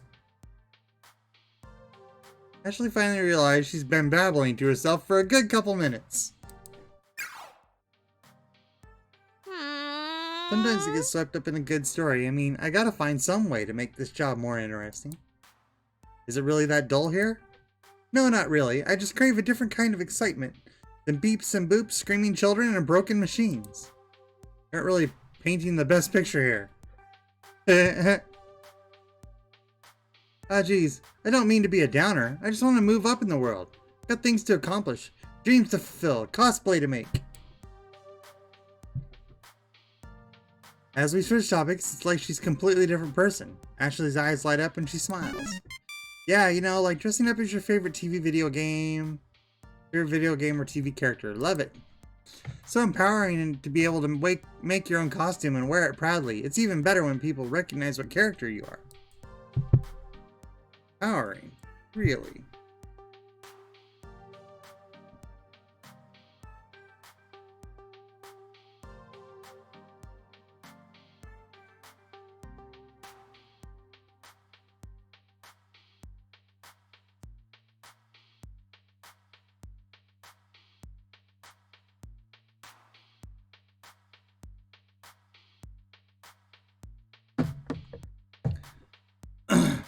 Granted, she certainly had the power to stop my heart for a few beats. Yes!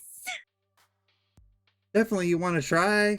Got a favorite game character? I can help you make the first cosplay if you want. In fact, I made this one. I think Ashley is pointing to her flamingo costume, but it's a little hard to tell with her hands as feathers. So Pinky is your creation? Intentionally? Yep! Intentionally? If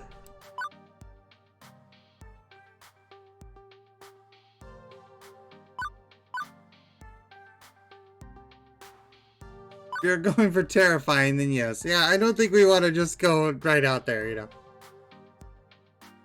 I think we'll just go with very basic. What I know about costuming you could print on the back of a matchbook, but clearly you know your stuff. It's interesting how everybody at this arcade has one thing they're super passionate about. Thankies. I wear it around the Funplex to liven up the crowds, get people pumped to play some games, and the kids seem to adore it.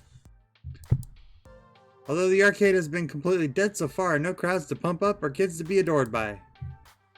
Secret between you and me? Ashley motions for me to come closer. She leans in, glances around the room, then talks in hushed tones. I did some repairs on Pinky overnight. Uh-oh. I had to restitch the left arm and was giving her an old test drive to make sure it doesn't fall off. Limbs falling off seems bad. Oh, it was. Yesterday I was dancing with a little girl. Must have been like 5-6 years max. Anyway, we were next to Showtime stage.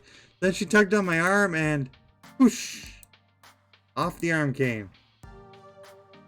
The girl instantly started bawling. Well, at least you're consistently scaring people, and it's not just me. Nope.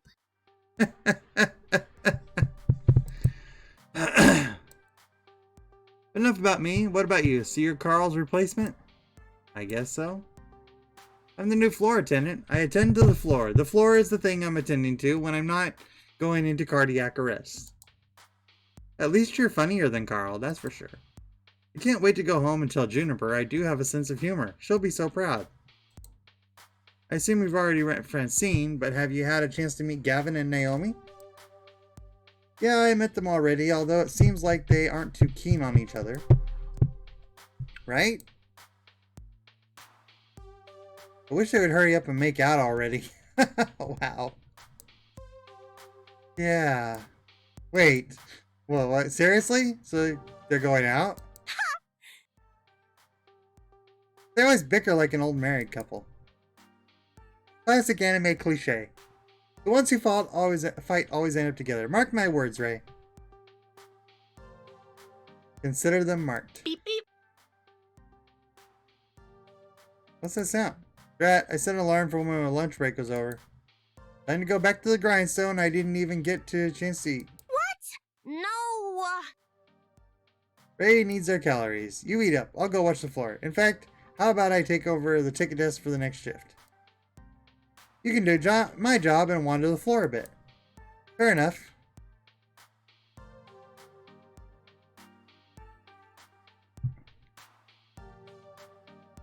Why do I feel we've been suckered into walking the floor? Ashley winks before her face disappears into dark recesses of the inhuman mask. So I'm wolfing down rice in the shape of a little heart. Wow, it occurs to me I didn't actually ponder my first impression of Ashley yet. Let's see. Ashley is a total cutie. I'm all aboard the Pinky train. She's got a lot going on ahead of hers. I just don't understand it all. Pretty amazing. I like her enthusiasm about her art. We'll go that way. The way Ashley's whole expression changed when she talks about things she's passionate about just warms my heart. Her beaming energy just lights up the whole room. I wonder if one day I'll be that excited about something. Anyway, with lunch in my belly and break time complete, the second half of my workday began.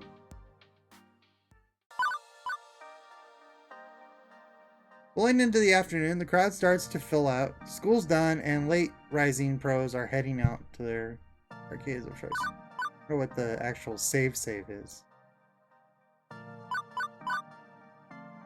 We'll do an actual save.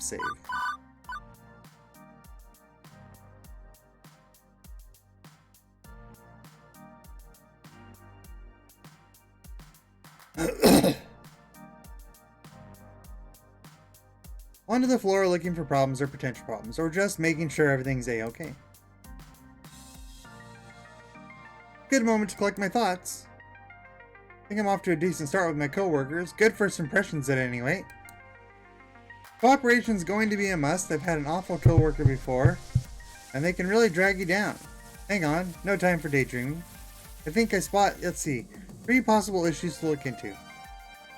I should have time to get to all of them, but which do I tackle first? Irate customer near Mr. Moopy's Mage Haze. Someone cursing up a storm at Fist of Discomfort. A loud crowd at Showtime stage. There's a lot of shouting coming from the center of the arcade where Fist of Discomfort is being played. I remember Iris telling me all about it earlier today while I was bored to death at the ticket desk. Fist of Discomfort, or FOD, is the most popular game in esports circuit. It's been a staple of the scene for over 6 years. One year, Team Wicked Prodigies took on the Unreal and came back to win in the dying seconds of a tiebreaker match to take home a record $5 million prize. That's a lot of moolah. And how? Okay, so how does it work? It's a hybrid of real-time strategy and button mash brawling. Fight your way down the top and bottom lanes, clearing waves of ninjas to finally topple the enemy dojo. So that's the action part. The strategy part involves using special abilities, purchase items, and ninja summons. FOD is sheer elegance in its simplicity, the way the different game systems interweave to form one masterpiece of esports perfection. So, summon good ninjas, punch bad ninjas, smash dojo. I'd say boiling down a rich game of action and strategy played the world over by top gamers in such a way is a bit degrading, but sure, okay. All of which is super interesting and stuff, but right now all I care about is dealing with the loudmouth currently playing the game. The closer I get, the louder the yelling gets. Most of these are words that... What the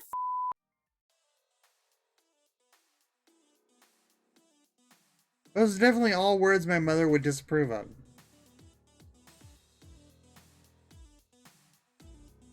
Got to be kidding me? There is no... That's even plausible. Those hitboxes don't even connect.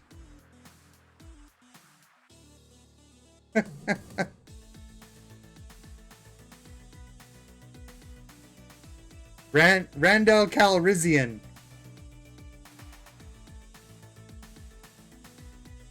Oh, this is far from over, scrub. Saved a little something extra for you. Been baiting you into attacking my sensei, which you fell for hard. Oh, hey. Did I forget to mention that I bought an extra ultimate technique scroll from my dojo? Whoops, my bad.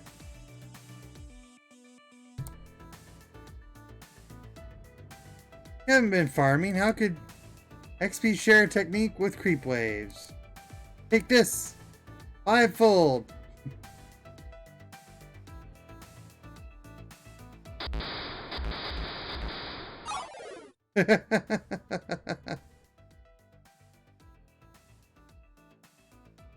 No. Oh, GG.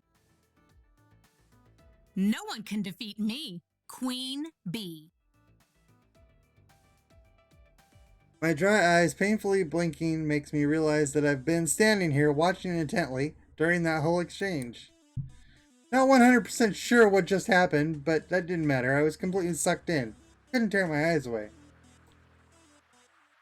It's like watching a train wreck. I mean, if that train was the arcade game and the wreck was that guy's face. Hey, kid. What are you staring at? Never seen a champion of my caliber before? And so modest. Seems I don't even know how to begin to start to even consider how to respond to her question. I have to take a moment and collect my thoughts. From what I've somehow gathered, she goes by Queen Bee. That jacket she's wearing identifies her as a member of L7 Gaming, an arcade sports team. And she's the most direct, fierce person I've met in it all day. That's saying a lot considering I've run into so far.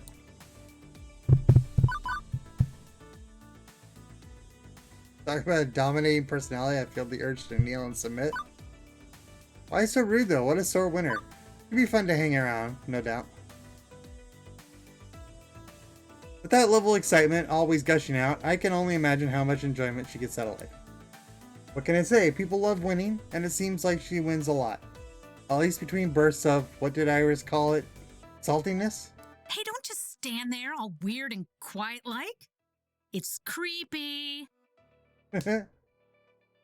So, are you gonna f***ing quarter up or not?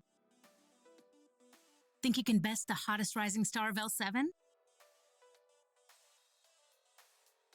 What I've seen, I know I couldn't beat best a scrub, let alone a professional competitive player of this game. Nope. No thank you. I'm not sure I'm allowed to play games while I'm working. You? You work here?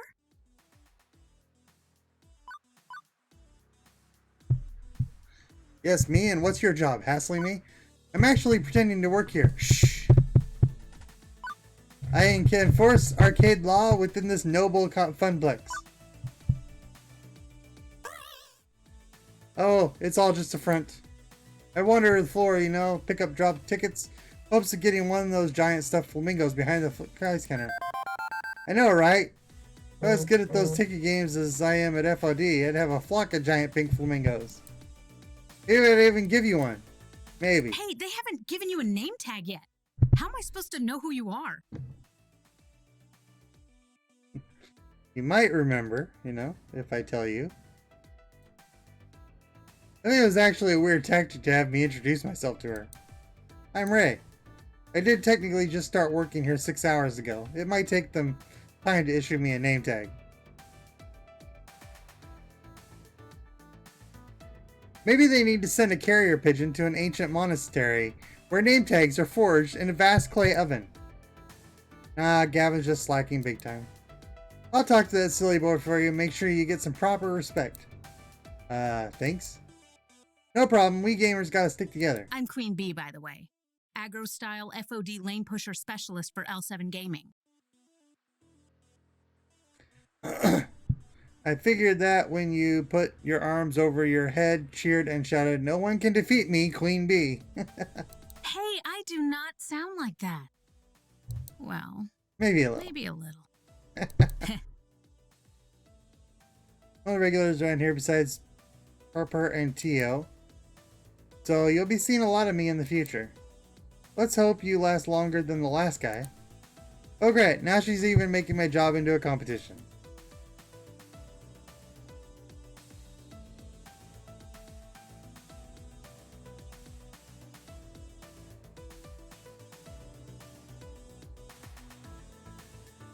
I hope there isn't a betting pool.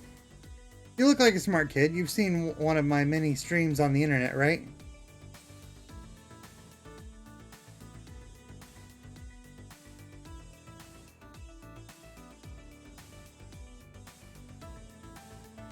Nope. I literally have no idea what you're talking about. Whoa. You've been living under a rock? Yeah, pretty much.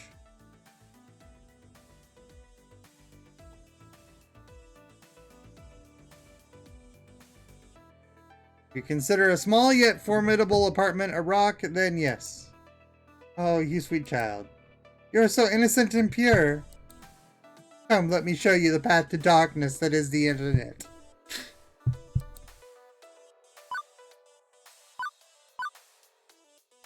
Will it hurt or traumatize me? I'm torn. On one hand, I'm curious. On the other, I'm slightly worried as to what I'm going to get myself into. Exposing myself freely to the horrors of the internet seems unwise. Come on! Please. I promise I'm not going to hurt. Finger grabs my arm and pulls me closer to the Fists of Discomfort cabinet. And upon further inspection, I see the whole haphazard pile of tech she's rigged up. You can't just plug one of these cabs into the internet, so I use a number of clip-on webcams and mics and stuff. That webcam there, it's broadcast to my own personal PC back home, which then streams matches live to all my fans. The chat room appears on my phone. Costs a bit to put everything together, and it takes like a half an hour to rig up and test everything. But after doing this here for a couple years, it's easy peasy. I hope you last longer than the last guy, although L7 did appreciate the kidneys. Yes, exactly. It's like... You really do I mean, we obviously know that he had a bit of a breakdown, you know? But it does seem like he maybe, disappeared.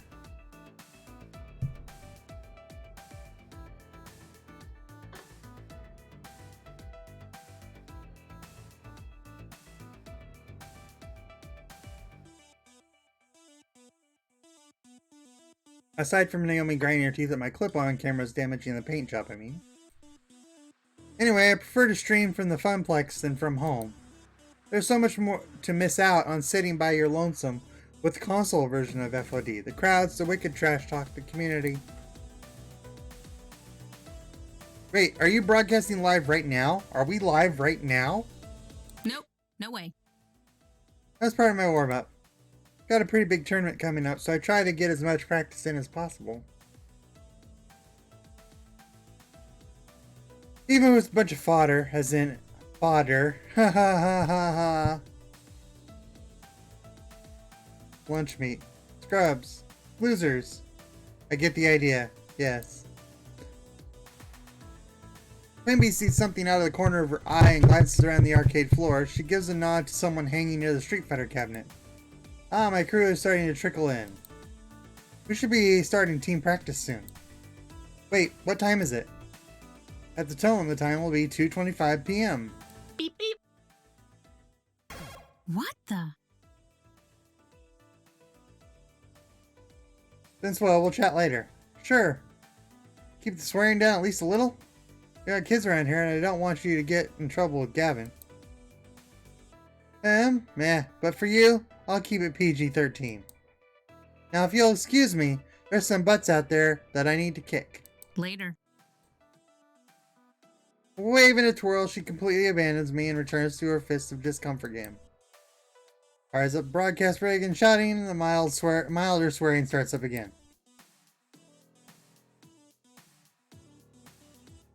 I should probably get out of here before I accidentally end up on stream. Passion seems to run deep in this arcade. Everybody's spirit burning with passion for, well, various things, but hey, passion's passion. Seems to like me, which will make my job easier in the long run. There's a huge FOD community in here, and this arcade, despite being a tiny strip mall joint, good to know. What to handle next?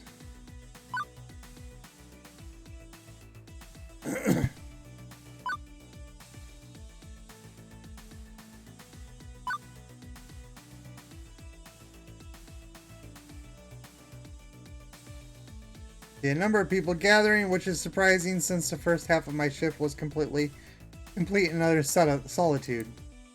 Don't get me wrong, I'm happy to see that people do come to the arcade, but that's quite the crowd that's assembling. Like larger than Queen Bee's team was, rowdier too. This has to be against some fire code or safety protocol or something, right? Because as a citizen who enjoys living, having an escape route in case of emergency is necessary. Time to clear the way and pave my own path of safety. As I approach, I see neon lights accompanied by upbeat Europop drifts. It's an auditory flashback right to 1980X. I can't help but nod my head to the beat. Pulsating mass of people have surrounded Showtime stage, cheering the current player. The game itself takes a whole corner of the arcade, requiring a fair amount of space to actually play. Showtime Stage is an ultra-modern arcade smash hit. It uses motion tracking sensors hidden behind the colored spotlights to check dance pose accuracy and score your sweet moves. It's pure dance fever. Can you catch the fever, Ray? I had my dance fever shots at the doctor's office earlier this season. And the dance ends, one of the players hops down from the stage and immediately starts talking to a young man, leaning up against the back wall. Yes, I had my dance fever shots. Do you see that beat? That Tio? I got my first AA on Stop the Beat. Hell yeah! I did. You're doing great. Remember last month you couldn't even pass that song. Totes impressive. I'm gonna keep practicing and one day maybe even surpass you. Hey, I hope you do. I'm assuming since she's got the same logos and the T crew that she is Tio's groupies, followers, friends. And when you do, you can be the one who brings in new dancers and teaches them how to play.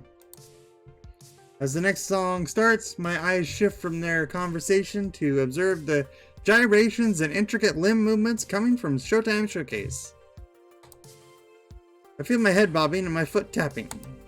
Hey, it's a really catchy song, can you blame me? I'm really getting into it when I feel a hand on my shoulder. Care to dance? How about you? Want to take the spotlight?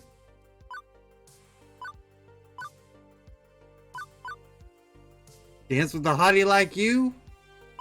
What, in public? I think not. Sure, I can learn as I go. Back when I was stomping around on Dance Mat Games as a kid, they had arrows. I'm not sure I'd even know how to play this one, but it has caught my curiosity. From the previous observed conversation, this guy seems to know the ins and outs of the weird dancing game, and is keen to teach. Before I commit to getting down with my bad self, I think I should know a little more about what exactly that entails. Plus, I'm used to playing these games solo, less chance of stomping on someone else's foot that way.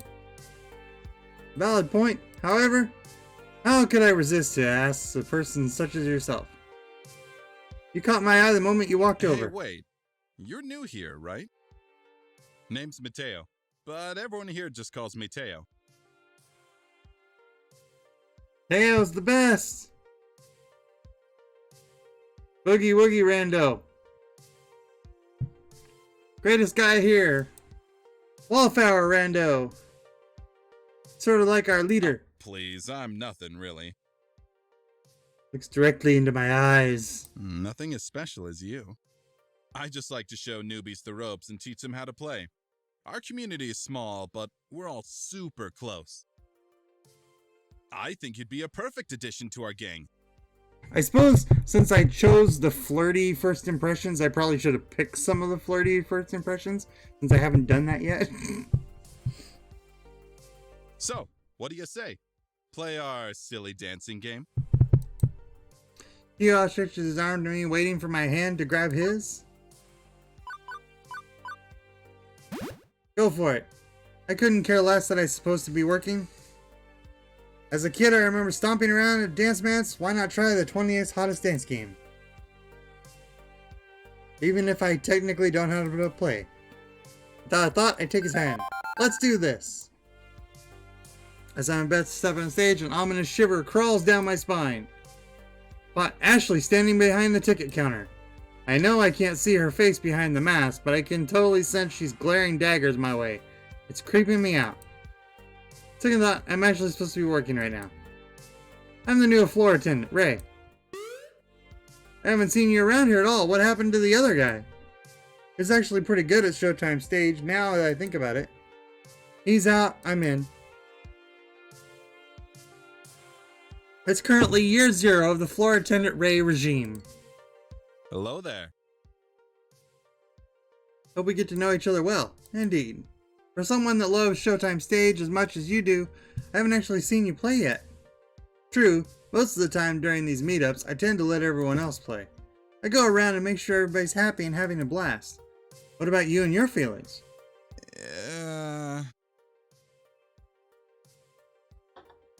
My happiness comes from making other people play. That's all I need in life.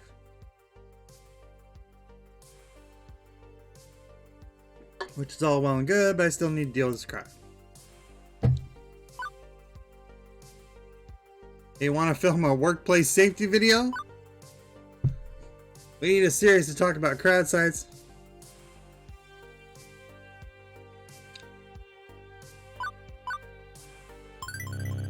I know you're having a ball over here, but this crowd is blocking the emergency exit. By law, we have to keep the past present. Can't you let it slide just this once? For me? No, but if I let it happen once, it's gonna happen all the time. I get it though, your crew's passionate about this game, and that's a good thing. But a stampede on my first day at work would be bad for everyone involved. Could you imagine the headlines? Local arcade's floor attendant trampled on first day, blood everywhere. I want to be checking my social media tomorrow and click the link to your obituary. We totes can't have that.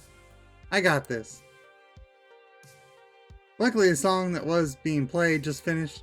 Theo jumps on stage and cups his hand over his mouth. Hey, listen. We need to keep the area to the left of the stage clear.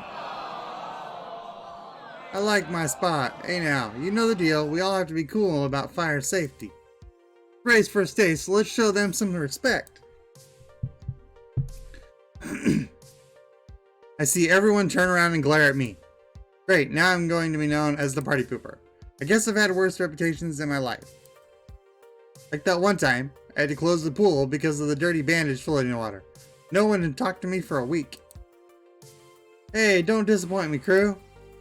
Ray's just doing their job. Reluctantly, the crowd reshuffles itself into a semi-orderly fashion. Everyone settles into a safer way of watching the game. Theo jumps down and comes back to me. Better? Not genuinely impressed with how Theo can capture his community's attention. They listen to him and have utmost respect. Yeah, actually, much better. Didn't mean to cause any trouble. Sometimes we just get so caught up in the game, you know? Of course you know. Hey, you should still join us later. Maybe when your shift's over. We'll all be here dancing until closing time.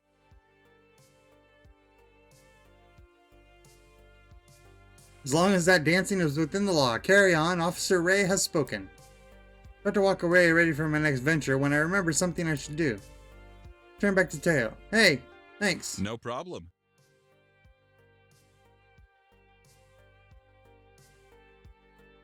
Wow, I feel nice and accomplished. I was able to uphold the safety of the arcade and make a new friend. I say that's pretty good for my first day. Even Gavin's got to be impressed, right? That business sorted out, it's time to leave Showtime stage. Let's see what's to handle next. A mutant floor attendant senses detect danger from the left-hand side of the arcade. I quickly rush all 30 feet to the scene of the crime, already in progress. Angry Rando. Come on. You work here? I saw you behind the desk earlier. Ask Gavin for a name tag or something. Yes, I'm Ray, floor attendant. Stop attending to the carpets, then attend to me. I want this to wrap up his damn game so I can play. Ashley's face is obscured beneath her costume and mask, but I can feel her wince as the man curses up a blue streak. Sir, there are children present. Please keep the swearing to a minimum.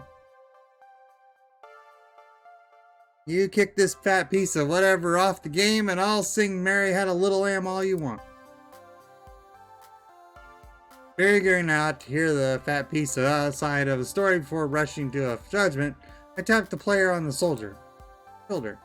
And he doesn't even notice my tapping. And twice. Sir, there are other players waiting for Give Mr. Movies Magic a Magic Spin. Curiously, the players look up at the game's marquee. Thank you, Naomi, which simply reads Moopy. You know the game's full name? Sure, I played it a lot when I was a kid. Actually called Mr. Moopy's Magic Maze, right? Wizards and pelts and monsters and stuff. Yeah. Bit terse as he laser focused on the game. I can see why. It's currently sitting at 714,900 points. Holy crap, that's a heck of a high score. Whereas the other guy would probably put it, holy,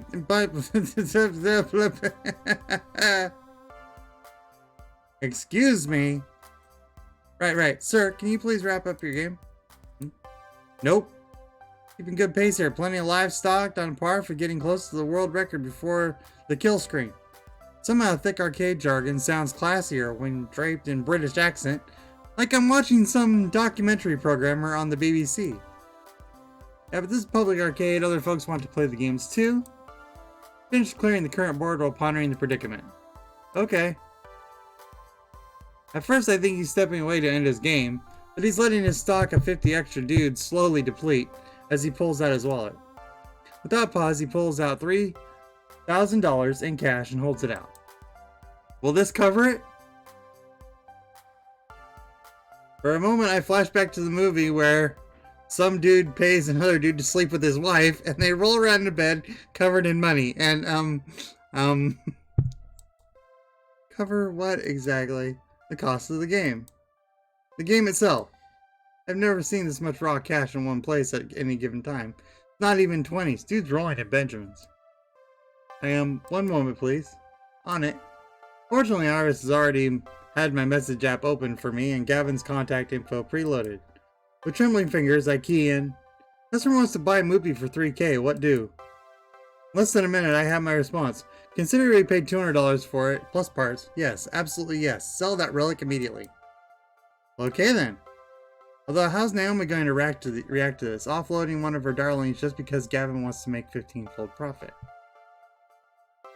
Also feels kind of weird to be taking advantage of this guy's lack of grasp on the real cost of old arcade machines.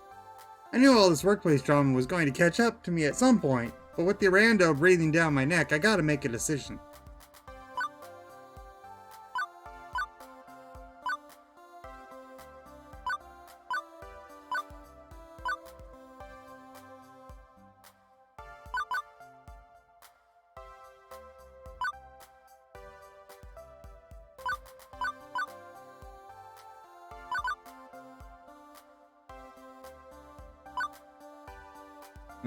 Just make a whole bunch of money and make Naomi really angry?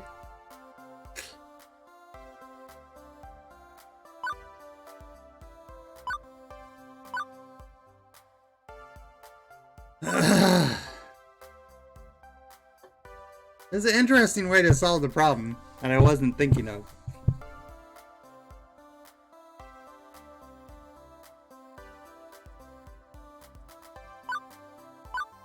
I kind of want to see how this plays out.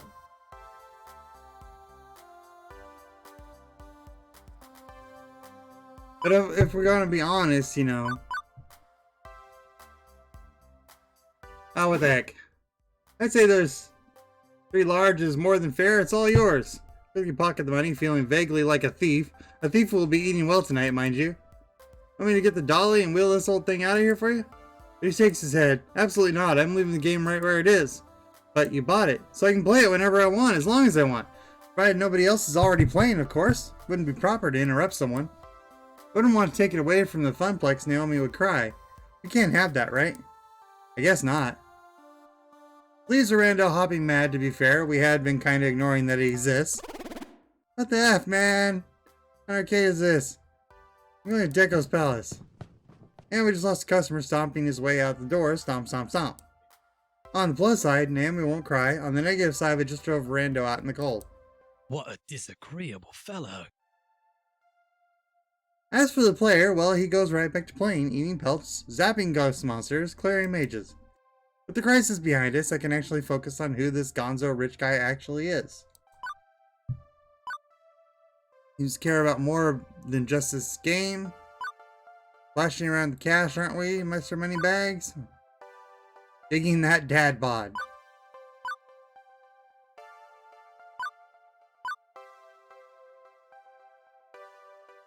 Take it from someone wallowing around in the lower tax bracket, the rich can do whatever they want, whenever they want. And yet, that's not what this guy did. He could have, but he let us keep the game. He just wanted to play, that's all. Why? Because of Naomi, because of the Funplex. It's a home and a family for the gamers. And for us. Maybe it's for the best I sent that rando out the door in the favor of this guy. So, you know Naomi? He's happy to talk even while playing. I'm a Funplex regular. My name's Percy. I'd hazard you're our new floor attendant? I was here when Francine seated you behind the desk earlier. That's me. Ray Majors, Arcade Wrangler. Well then, it's a pleasure to make your acquaintance, and I look forward to getting to know you better. So, you've seriously just been playing Moopy all day? What can I say?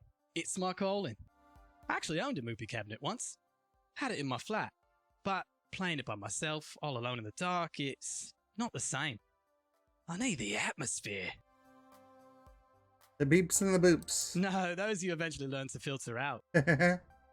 I mean, everything. The games, the lights, the kids, the feeling of being in an arcade. I score my best when I'm in real-world conditions.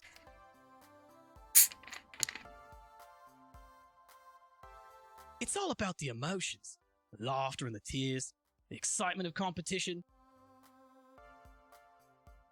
I need that swirling chaos of human emotions around me to play at my finest. Naomi gets that. She keeps Moopy in top condition for the day I eventually land my high score.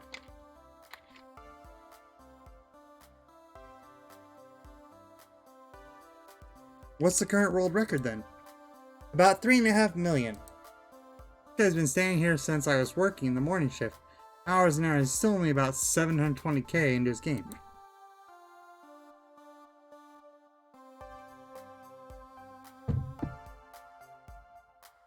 Can't imagine him being in anything but top health condition to try this. Guy's gotta have legs made out of carbon fiber and a bladder of tungsten. I just let a few extra lives drain out whenever I need to go pee. Also, he may be psychic. I feel I should let him get back to the game, but burning questions. They burn like fire! Gonna get your Moopy dipped in gold?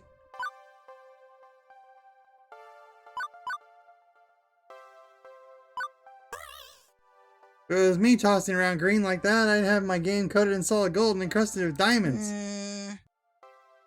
Gold's heavy, it'd break the floor. For mention money, he loses interest. Not that he's annoyed, he's just far more focused on the maze than any financial tips. But you know, it'd be shiny, right? Right? Don't think so.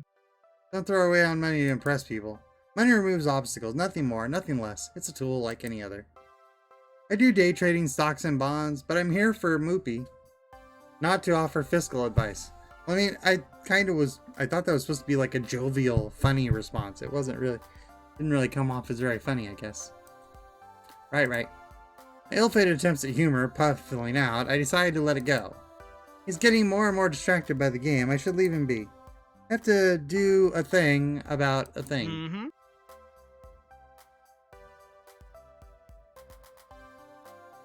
See you soon, mixed majors. And another weird encounter and a string of weird encounters. By the end, he sounded more like a high-score junkies you hear about in documentaries. Obsessed, driven, kinda strange. That's not the impression I had of him from the beginning. He smiled when talking about not splitting up the arcade. Maybe I was wrong about him, not sure yet. The arcade is now at peace, my work here is done. Well, actually, we're a few hours from closing time, so my work here isn't quite done, but you know. I'm so at peace, in fact, that I don't even notice the underboss of the arcade sliding up behind me. Good day. Not bad first day so far. I'm keeping tabs on you, well, others have been, and they've been texting me. You know, you should consider getting a proper group chat going. Got a crappy phone plan, my texts aren't free.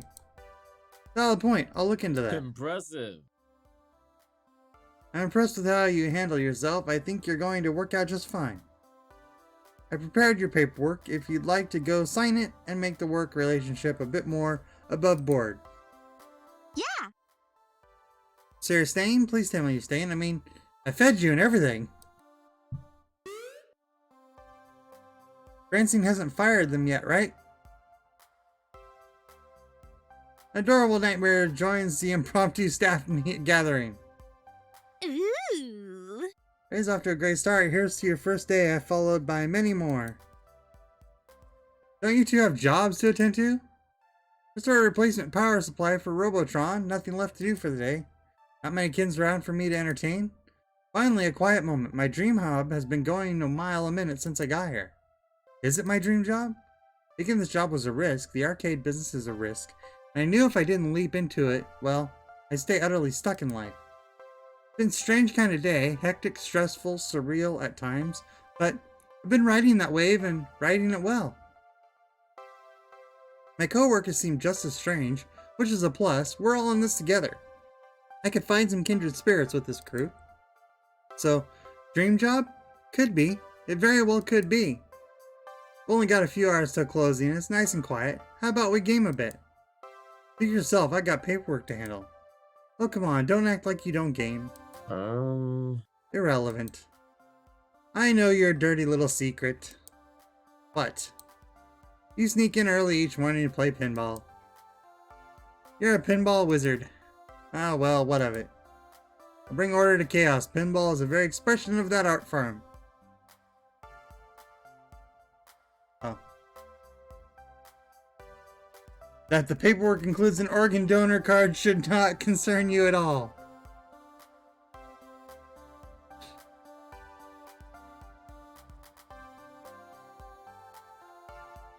You know what we should do? Impromptu pinball tourney. The girls are giggling and I'm finding myself smiling right along with them. All in all, not a bad way to end my first day.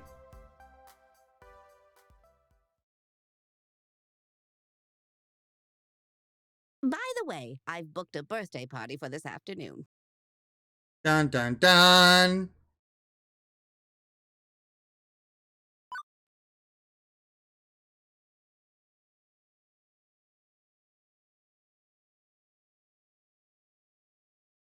Everybody gets the shocked looks on their face.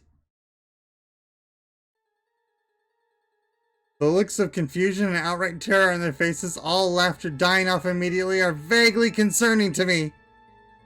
Sorry, I meant to tell you, dears, but I plumb forgot. A birthday party. All the kids may ask. It's her 5th birthday. Oh, to be young again. Oh no. 5-year-olds! Naomi starts pulling out her hair, eyes wide and trembling. Throwing skee balls overhand into the glass. Jumping and down on pinball machines. Putting chewing gum into coin slots. Pulling at my costume. Tearing off pieces of it. Naomi, Ashley, keep it together. We've survived kids' birthday parties before. Doom! Doom, the end is nigh! Well, I'd hate to get in the way of all the fun. Yep, it's time for my afternoon nap anyway. You have fun, dears. Well, someone might need a kidney after all this is done. Battle stations. I'll take the ticket desk so I can oversee operations. Ashley, greet the kids. Naomi, watch for hardware damage. Ray, roaming duty. Look for trouble. Do what you can. Prepare yourselves. They are coming. At the Jurassic Park. Thun. Dun. Like an oncoming tidal wave, the rumble is felt before it is seen. Parents pulling into the parking lot. Mini vans disgorging kindergartners. And suddenly...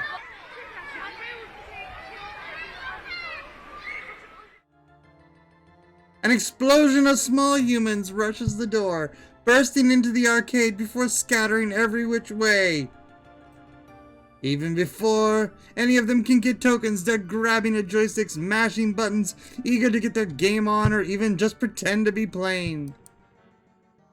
The crew assumes battle stations, Naomi by the fragile pinball machines, Ashley near the door, trying to distract the incoming kids to greet them. Gavin, armed with pre-stacked $10 rolls of tokens, quickly exchanges them with the adults, Beats waiting in line at the change machines. As for the pro gamers, well, Queen Blee and Teo's friends bolt for the exit, abandoning them. Keen on getting out ahead of the surge of kiddies, I guess. It's all very well and good, but I've got no idea where I'm supposed to be. Roaming duty. Look for trouble, Gavin said. It'll be fun, Gavin said. I mean, I was doing that before, but now the chaos is multiplied. For a few minutes, I'm like a pinball being bounced around, or like that frog trying to cross a highway of traffic. Eventually, I spot 3 possible problems on the rise. As Ray, professional floor attendant, is ready to attend them. Which one of these should I tackle first, though? I may not be able to deal with all of them in time.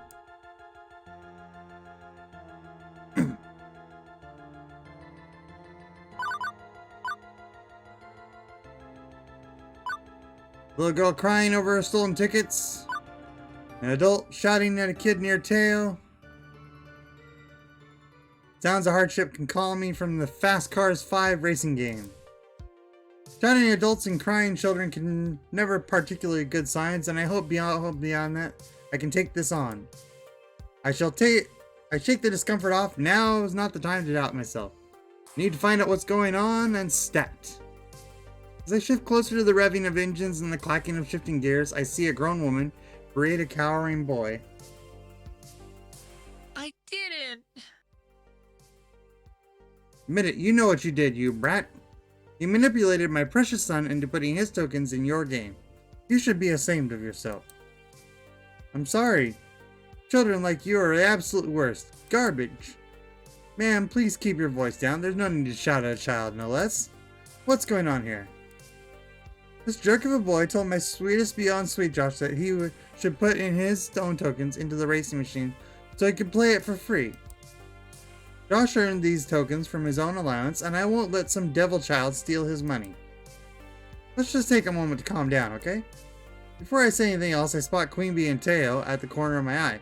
Queen Bee looks infuriated, and Teo has buried his face in his hands. Actually, now that I stop and think about it, they might have some insight.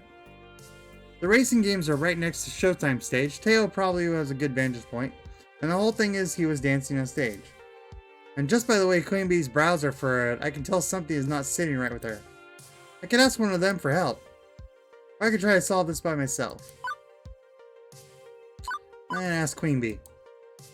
Since Queen Bee has been consumed by rage, and you know, her anger can overthrow the devil woman's anger, I wave her over to join us. I attempt to reach out to her for guidance. Ma'am, I know you're upset right now, but I think that that lady is no good piece of shit. Nope, not helping. This is, in fact, the furthest away from helping I could ever envision. Kids run away to avoid the loud people as I try my best to defuse the situation. That boy did nothing wrong. Nothing. Excuse me? How dare you? There is no way I'm getting a word in between these two. I sigh and resign myself to watching it play out. How dare I? How are you yelling at that kid? I don't care if you did what you claim or not. You've got no right to traumatize him over it. He's a thief and he'll grow up to be a no-good criminal. Still doesn't matter. Do you honestly think, like, taking a single second of your life and really think that shouting at a child is an effective way to handle this? You can't tell me how I should act. Who do you think you are? I am the nemesis of evildoers. Righter of wrongs. I am rising star of L7 Gaming. Queen Bee poses in her traditional trademark pose. No one can defeat me, Queen Bee. In the name of Funplex, I'll punish you! Well, I never. All my years. Far worse than that impudent child. Josh, we are leaving. That's one way to handle that. Woman scoops up her child and storms out the front door. I don't think we'll see her and her son anytime soon. Frankly, I'm okay with that. Once they're gone, Queen Bee turns her attention back to me. Come on! I feel like that really pissed me off. My blood's still boiling. Hey. Oh, hey, thanks for the backup. Yeah. I didn't do much of anything. Coming back. I can sense that you're like me. I can't stand to see people getting screamed at. It sucks, you know? Queen Bee's whole aura changed from her normal upbeat snark to being completely down in the dumps. This is a side of her I haven't seen yet.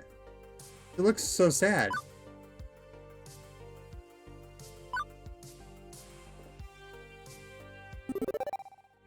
I know it's really none of my business, but I feel I should ask about this. Looks like the incident hit her hard. Hey, everything alright? It's okay, you can tell me. Pauses a second before her normal smile creeps back on her lips. Seriously, I'd be fine. I just don't like seeing adults treat kids like their future's nothing. Like they'll be worthless stains on society. I had a lot of people tell me I could never be a professional gamer. That I should quit daydreaming, and I say, F those people. Don't let anyone tell you who you are. Hey, thanks. Okay, show's over. You should go check out on that boy. The boy? Totally forgot, you're right. I always am. Now, if you excuse me, I need to try squeezing a few more matches before quitting time. Later. One more moment to triangulate the safest path back to a fist of discomfort and through a sea of children. After poking around, I managed to find the kid, still shaken from the whole ordeal. Hey, sorry about that. You gonna be okay? I think so. I swear I didn't do anything. The other kid, he just came out of nowhere and dropped his token in my slot. After I lost, I got off the game and offered it to him. He just ran away. And then that woman approached you and started yelling. Boy nods, wiping his snotty nose on his shirt. Well, if it's any consolation, the bad lady's gone, and I don't think she's going to ever come back. Especially after the way Queen Bee burned her. The boy's cheeks streak with tears, let a smile spread on his face. Thank you.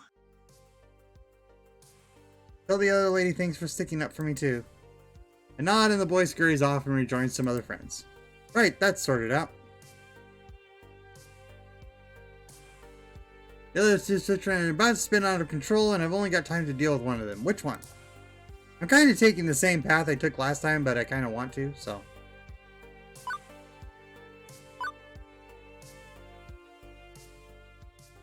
I can smell disaster in the wind. As in, I smell a box of birthday cupcakes one of the parents left near the ticket desk, with kids swarming around it, scavenging for their favorite icing colors. At first, my inner child is merely offended that someone thought one of these icing blob cupcakes was superior to actual birthday cake.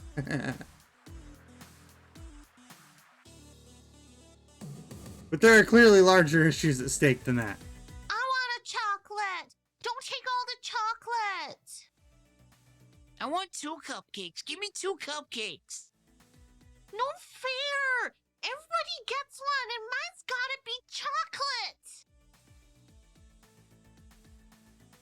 Of course, the kid at the front grabs the last one. Finders keepers, losers weepers. Parents aren't paying attention. They're too busy complaining about their jobs and the weather and the PTA and stuff. Meaning when the first cupcake is thrown, nobody is there to stop it. Ah, stop it, stop it! I want chocolate! As blobby wobs of icing and sponge cake go flying, I glance over to the coin-op games, which are about to get caught in the crossfire. Naomi, who's busy trying to unjam a joystick one of the kids waggled too hard, looks up to see the cupcake onslaught coming her way. As does Ashley, whose fuzzy costume is a nice and inviting target for flying confectionery. Act fast, Ray!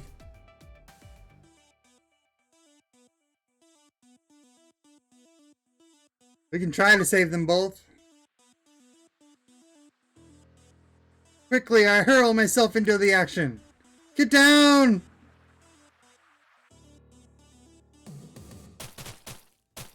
Numbness sets in as multiple rounds of frosting-coated mortifier impact against my body.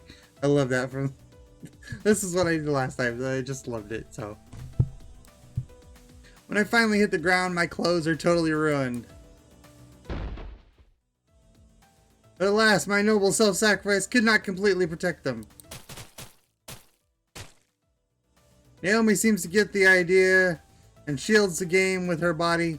A few stray cupcakes that missed me hit her, but otherwise no damage done. Ashley takes a few shots, but unfortunately, it could have been worse. As parents swarm to round up the cupcake war instigators, Naomi and Ashley kneel down to check on my fallen form. So I guess we could have saved one completely, but then the other one would have got totally, you know. Ray, are you okay? Oh my! Could be paralyzed from the neck down. Ray, blink once if you're paralyzed. Blink twice if not. I'm not paralyzed. Oh hey! Or you can talk. That works too. Naomi helps me to my feet, although I have to be careful not to mingle my icing with her icing in the process. Ugh. Days like these, I'm glad I wear an apron. Ew, cupcakes are food, not fashion. Poops. Colored icing is just the worst. I think I can get these two out with some club soda, fortunately. Guess they got all of us, huh? But Ray, worst of all. You know, that was super selfless of you trying to save us from the splatter. Speaking as a floor attendant, you scored a silver medal.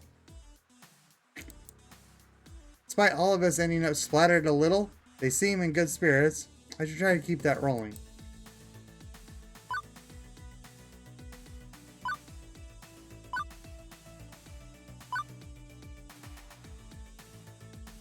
No mere cupcake can stop me. I'm a hardened, stalwart defender of this arcade. My cupcake food was not strong enough. I must now go meditate under a waterfall and train for 10 years. Never mind me, or you two, anything I can do to help. This is funny, but this might be better.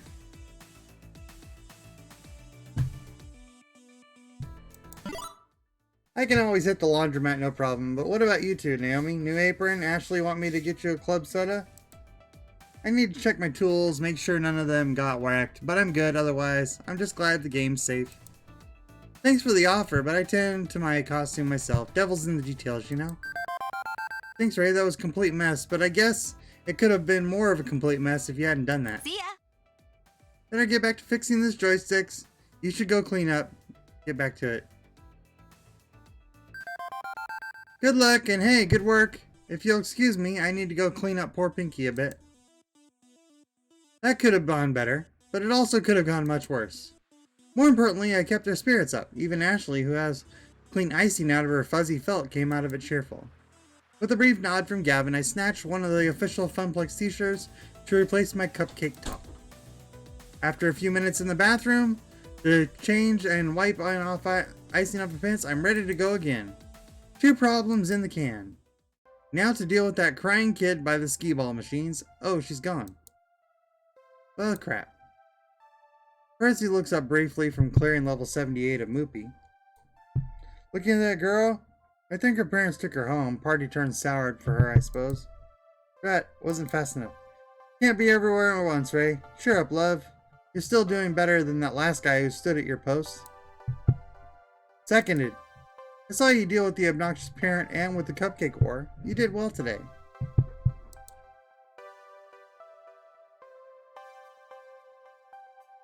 And there's the random kid, but I got the big customers safe, and I got the employees safe, right? So that's good. Seeing Gavin actually smiling is weird, but I'm not going to say no to praise from my sub-boss. Things seem to be cooling down. I suggest you take a few minutes in the break room while there's a lull in the action. Ashley and I'll handle things for now, and she can swap off when you come back. First, he ducks out of the conversation without actually moving anywhere. Thanks, Kevin. I'll be right back. Slip away, headed for the employee lounge.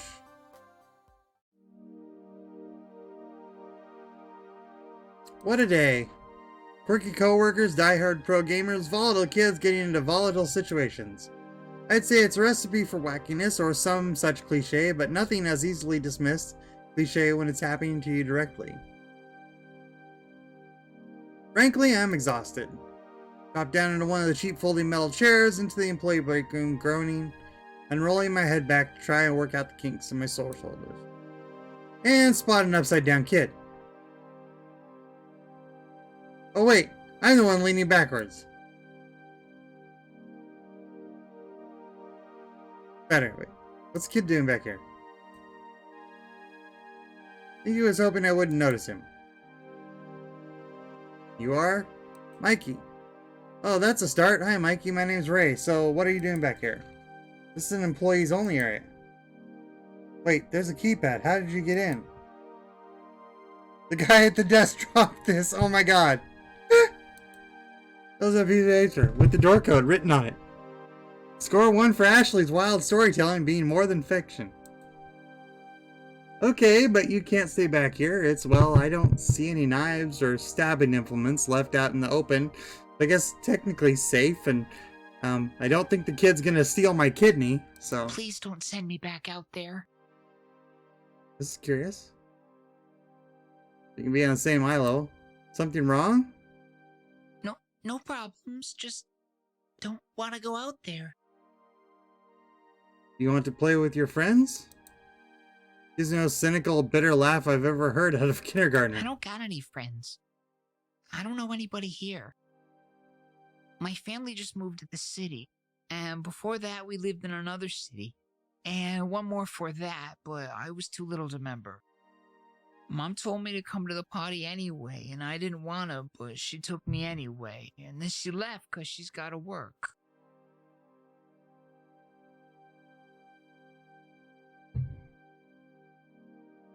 Just drop the kid off at the party.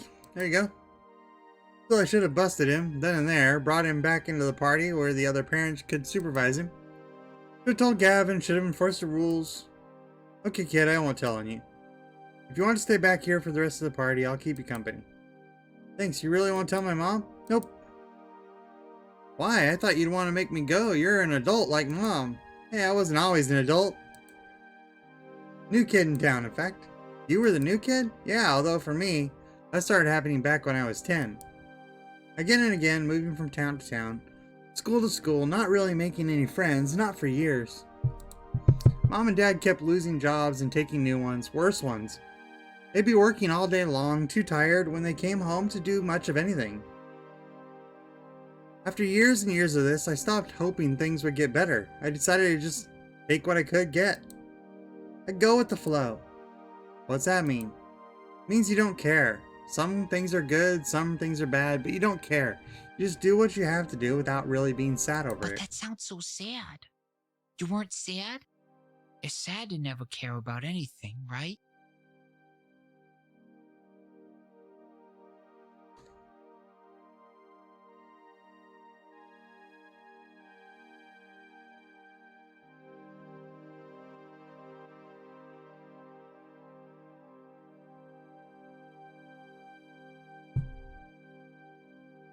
Yes, I was sad. I just told myself I wasn't going to be sad, even though I really was. And then I bite my tongue hard. Because my little involuntary trip down memory lane was not helping this kid out. Wouldn't have helped little Ray out if an adult did this for me. So instead I decided to be an adult that little Ray would have needed.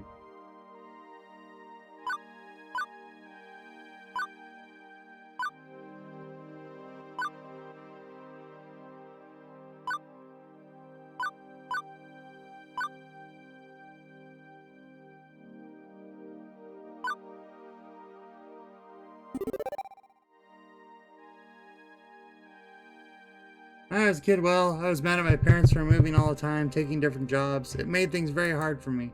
But now that I'm older, I know that they were working hard because they loved me. They wanted the best for me and were doing the best to get it. Life can be hard sometimes. Sometimes it's just no fun, but there's one thing that's always there. Love. They love you. He shows me a doubting look, one of those little doubting looks where they don't want to outright call something a lie but can't quite swallow it. Mom was sad. What would you do to make her happy? I mean, you had to go to school an extra 2 hours a day. Would you do it? I guess. That's what she's doing. She's working very hard because she wants to make you happy. Not happy being alone or moving all the time. Neither is she, but she knows if she works hard, one day you won't be alone. You won't be moving all the time.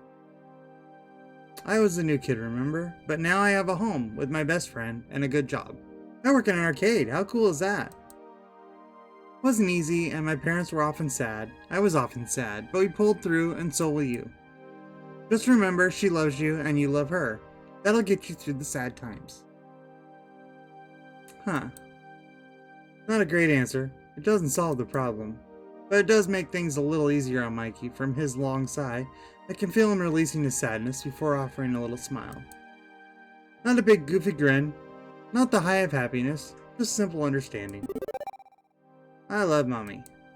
It's sad, a lot, but I know it's not always sad, and even if she left me here, I know she's coming back. Hey, you know what? Still got some time to enjoy the party. Even if you don't want to talk to the other kids, there's lots of games you can play.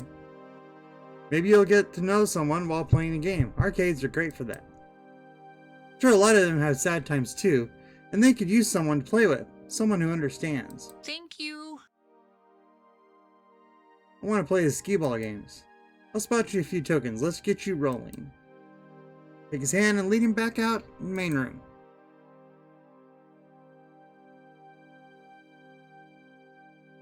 And off he goes.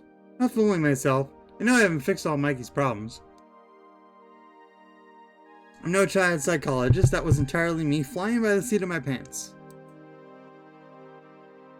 But for one moment there, I was able to help someone in the same crappy situation I found myself long ago. 15 years ago. Everything changed. No more family vacations. No more arcade visits. Couldn't afford them. And they couldn't take time off work. The whole Majors family had to learn to settle, to accept the lot in life we'd been dealt. Simply go with the flow, never hoping, never wanting. Jupiter did her best to pull me out of that mire. I'd only known her a few years, one of the few stable times in my life, but she knew the edge I'd been pushed to. Now here I am. Today has been, well, bonkers. Alternately boring and hectic, surreal and way too real. But I can honestly say that I'm more alive today than I have been in a very long time. Beep beep. Beep beep, Ray. My emotional voice analyst subroutines combined with your body language suggest you're very happy right now. Yeah, I guess I am. How did you know? I just told you. I mean, how did you know I'd love this job so much? Oh, I know. I didn't. What? I lied. I was 47% sure. What has elements that seem to click with your optimal social requirements, a fun atmosphere, spirited co-worker, helping people out, and so on. I also cross-referenced your roommate's postings talking about how much you enjoyed arcade visits when you were a kid. Still, 47%. 99.97%. But I was sure if I said 99.97% sure, I was 99.97% sure that if I said I was 99.97% sure, you'd be willing to give it a try. Another thing to thank Juniper for, I guess. You're a very weird little app, you know? Hooray! I try to be.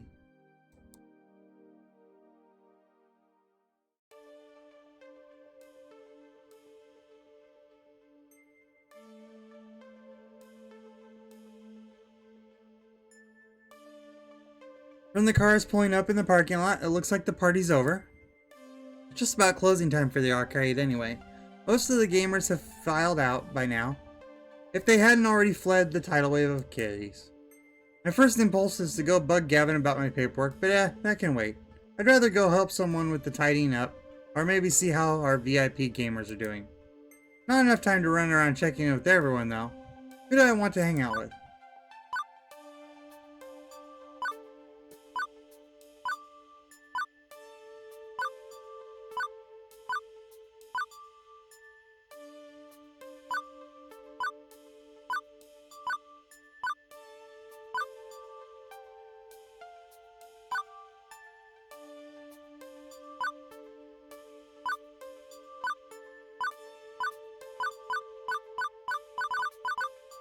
The tough one.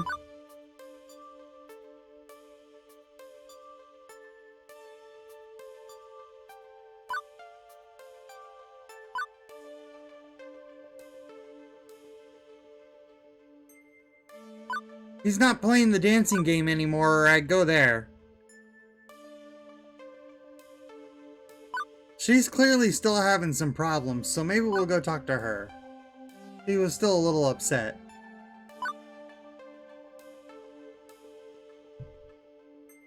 Quimby looks like she's completely done for the day. There's an exasperated frown on her face and she shoves various webcams and mics into her bag. Doesn't even notice me as I approach.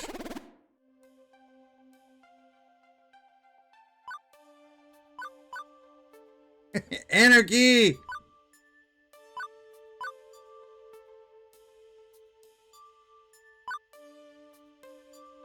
All the recording equipment looks pretty expensive, and I don't think Queen Bee would be much happier if she accidentally ended up destroying all her gear.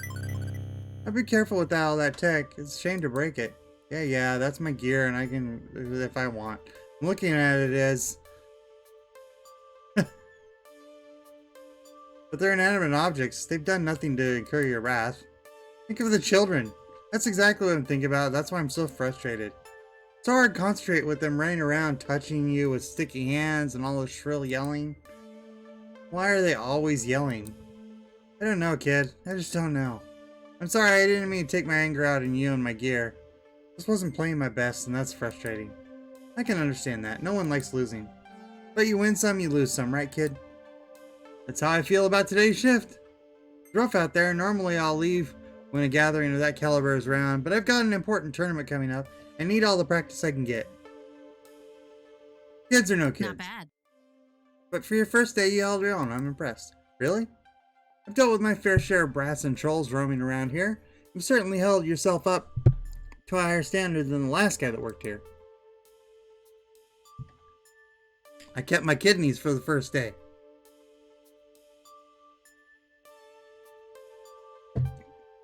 That's hecking good, kid. I think you'll fit in nicely among this crowd if it fits. That's a relief. I was worried people weren't going to accept me. Get wrecked. If anyone gives you any trouble at all, you tell Queen Bee. I'll fight them. Though that's not really necessary. I don't need people fisticuffing in my name. Gavin will most definitely fire me for that. Suit yourself, kid. Either way, welcome to the gang. Thanks. Flings her bag over her shoulder, waves bye to the lingerers, and swiftly exits the funplex. Things winding down, there's just one last thing to do. Take care of before I'm out the door. I seek out Gavin to handle the remains of the day. Good work today. Thanks, boss, mid-boss, sub-boss. Gavin will do. Can't say you've been a perfect employee, but you, by my standards, are impassably high, so I'll just assume you were as close to perfect as is reasonable.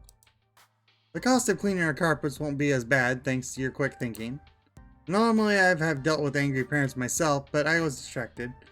Only second-hand accounts of your performance there, but allowing Queen Bee to yell at customers is questionable at best. She's volatile. I'd rather you have handled that one on your own, all told. I'm pleased to say the sale of Mr. Movie's Magic Maze for our full $3 grand will indirectly offset quite a few of those costs. I'm glad you consulted me on that and stuck to your guns on the pricing. Even if I'd be happy to be rid of that relic entirely. Why it's still here is a good question. Was I not clear I wanted it gone? Percy didn't want to break up the family. They're machines, not people. He also didn't want Naomi to be sad. Yes, well, Naomi needs to learn to let go. Ahem. Are you giving our poor little Ray a hard time, Gavin, dear? Miss Francine, I thought you were napping. Let's be sensible. Naomi's dream matters too, as does the dream of Percy, that poor fellow. Poor? Isn't Percy's drinking rich? Well, obviously, there's a reason why he's so hyper-focused on that game. Everyone has a Gavin, I dream know to you must chase mean in. well. Wanting to keep everyone's dreams afloat, but sacrifices made in that name which shadow the dreams of others, well, that's not what the Funplex is all about. Ray, you understand, yes? The reason why? Why am I here? That's the question she asked me during the interview. Now I think I understand. I'm here today because I need to take risks. I've been mired in the muck for years now. Just taking what I can get out of life, going with the flow. I look around and I see all sorts of risk takers, people chasing hopes and dreams, without compromise, without looking back. Naomi, Percy, Queen Bee, Hale, Ashley, even you, Gavin. You know we're better than this. We don't settle. We fight. We chase after our hopes and dreams and cower before taking a chance. We don't take the safe option. I see. Apologies. Difficult to balance my idealism against my realism some days, but I know in my heart I need to err on the side of idealism, even if my mind screams in protest. I can assume you're still keen to work here, Ray? I don't even hesitate before replying. Absolutely. Gavin fetches a nearby short stack of forms. Fill these out tonight, hand them in to me first thing in the morning. Welcome to the Funplex. Welcome to the family, I'd say. I'm sure you'll fit in just fine.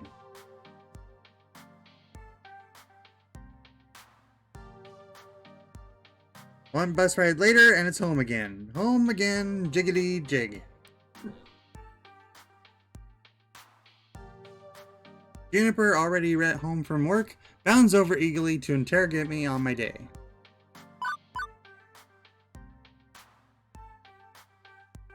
Hey!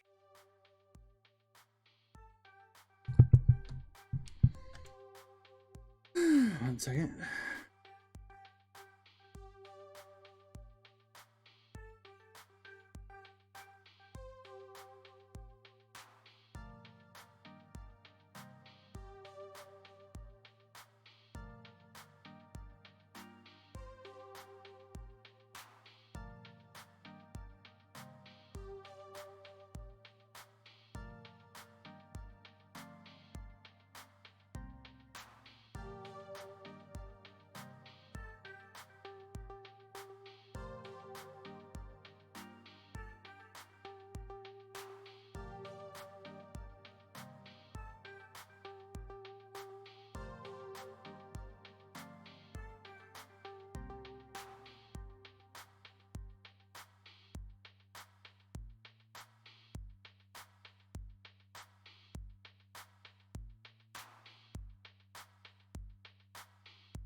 Well, or well, really well.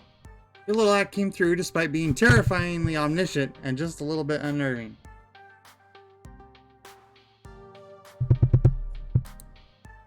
You forgot to mention adorable. That's wonderful. I'm so glad to hear things worked out. And you even came home with a smile like when you were a lifeguard. I guess I am smiling. Interesting. By the way, there's just one teensy-weensy little question I have for you.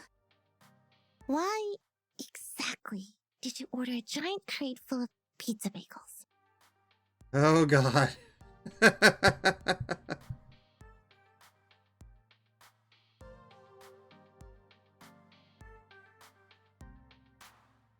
Did I neglect to mention that part of the terms and conditions? On the plus side, I know what I'm having for lunch tomorrow.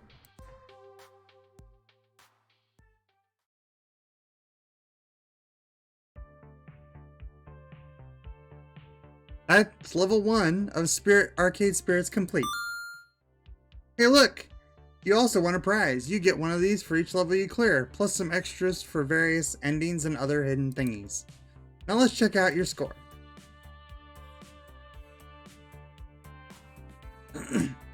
You're on Queen Bee's good side, beats Bean on her bad side. These two are close. Percy, not so much.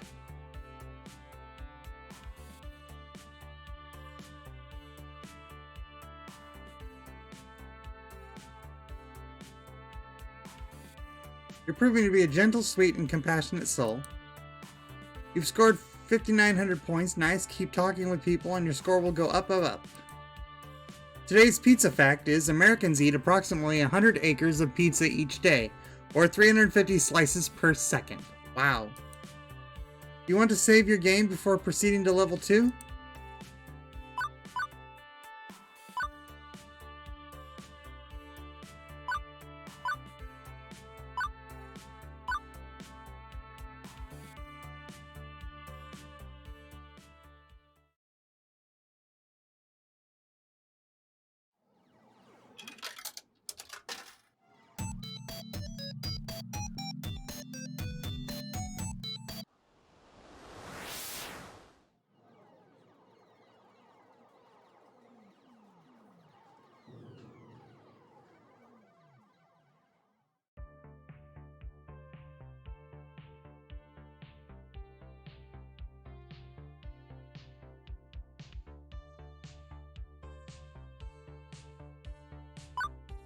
And I think that's where we're going to go ahead and call it. We can go try some level 2. If not tomorrow, maybe later this week. Yeah, that's pretty fun. That's pretty much it. The demo kind of jumps you right into day 1 without the interviews and stuff like that. But you still got a lot more gameplay in this one first day, so definitely want to keep on going. I'll have to be ready ahead of time. Not much talking kind of gets my throat a little bit, but I kept drinking stuff, so it does. But maybe have something to kind of get that tingle out of my throat at times would be good. But other than that, it was a good first day of good first day of adventure at the Funplex. So, well, I want to keep playing this for sure. But for now, that is going to call it for the day. And thank everybody for watching. And it's not on sale anymore, but still a good game. It's only $20.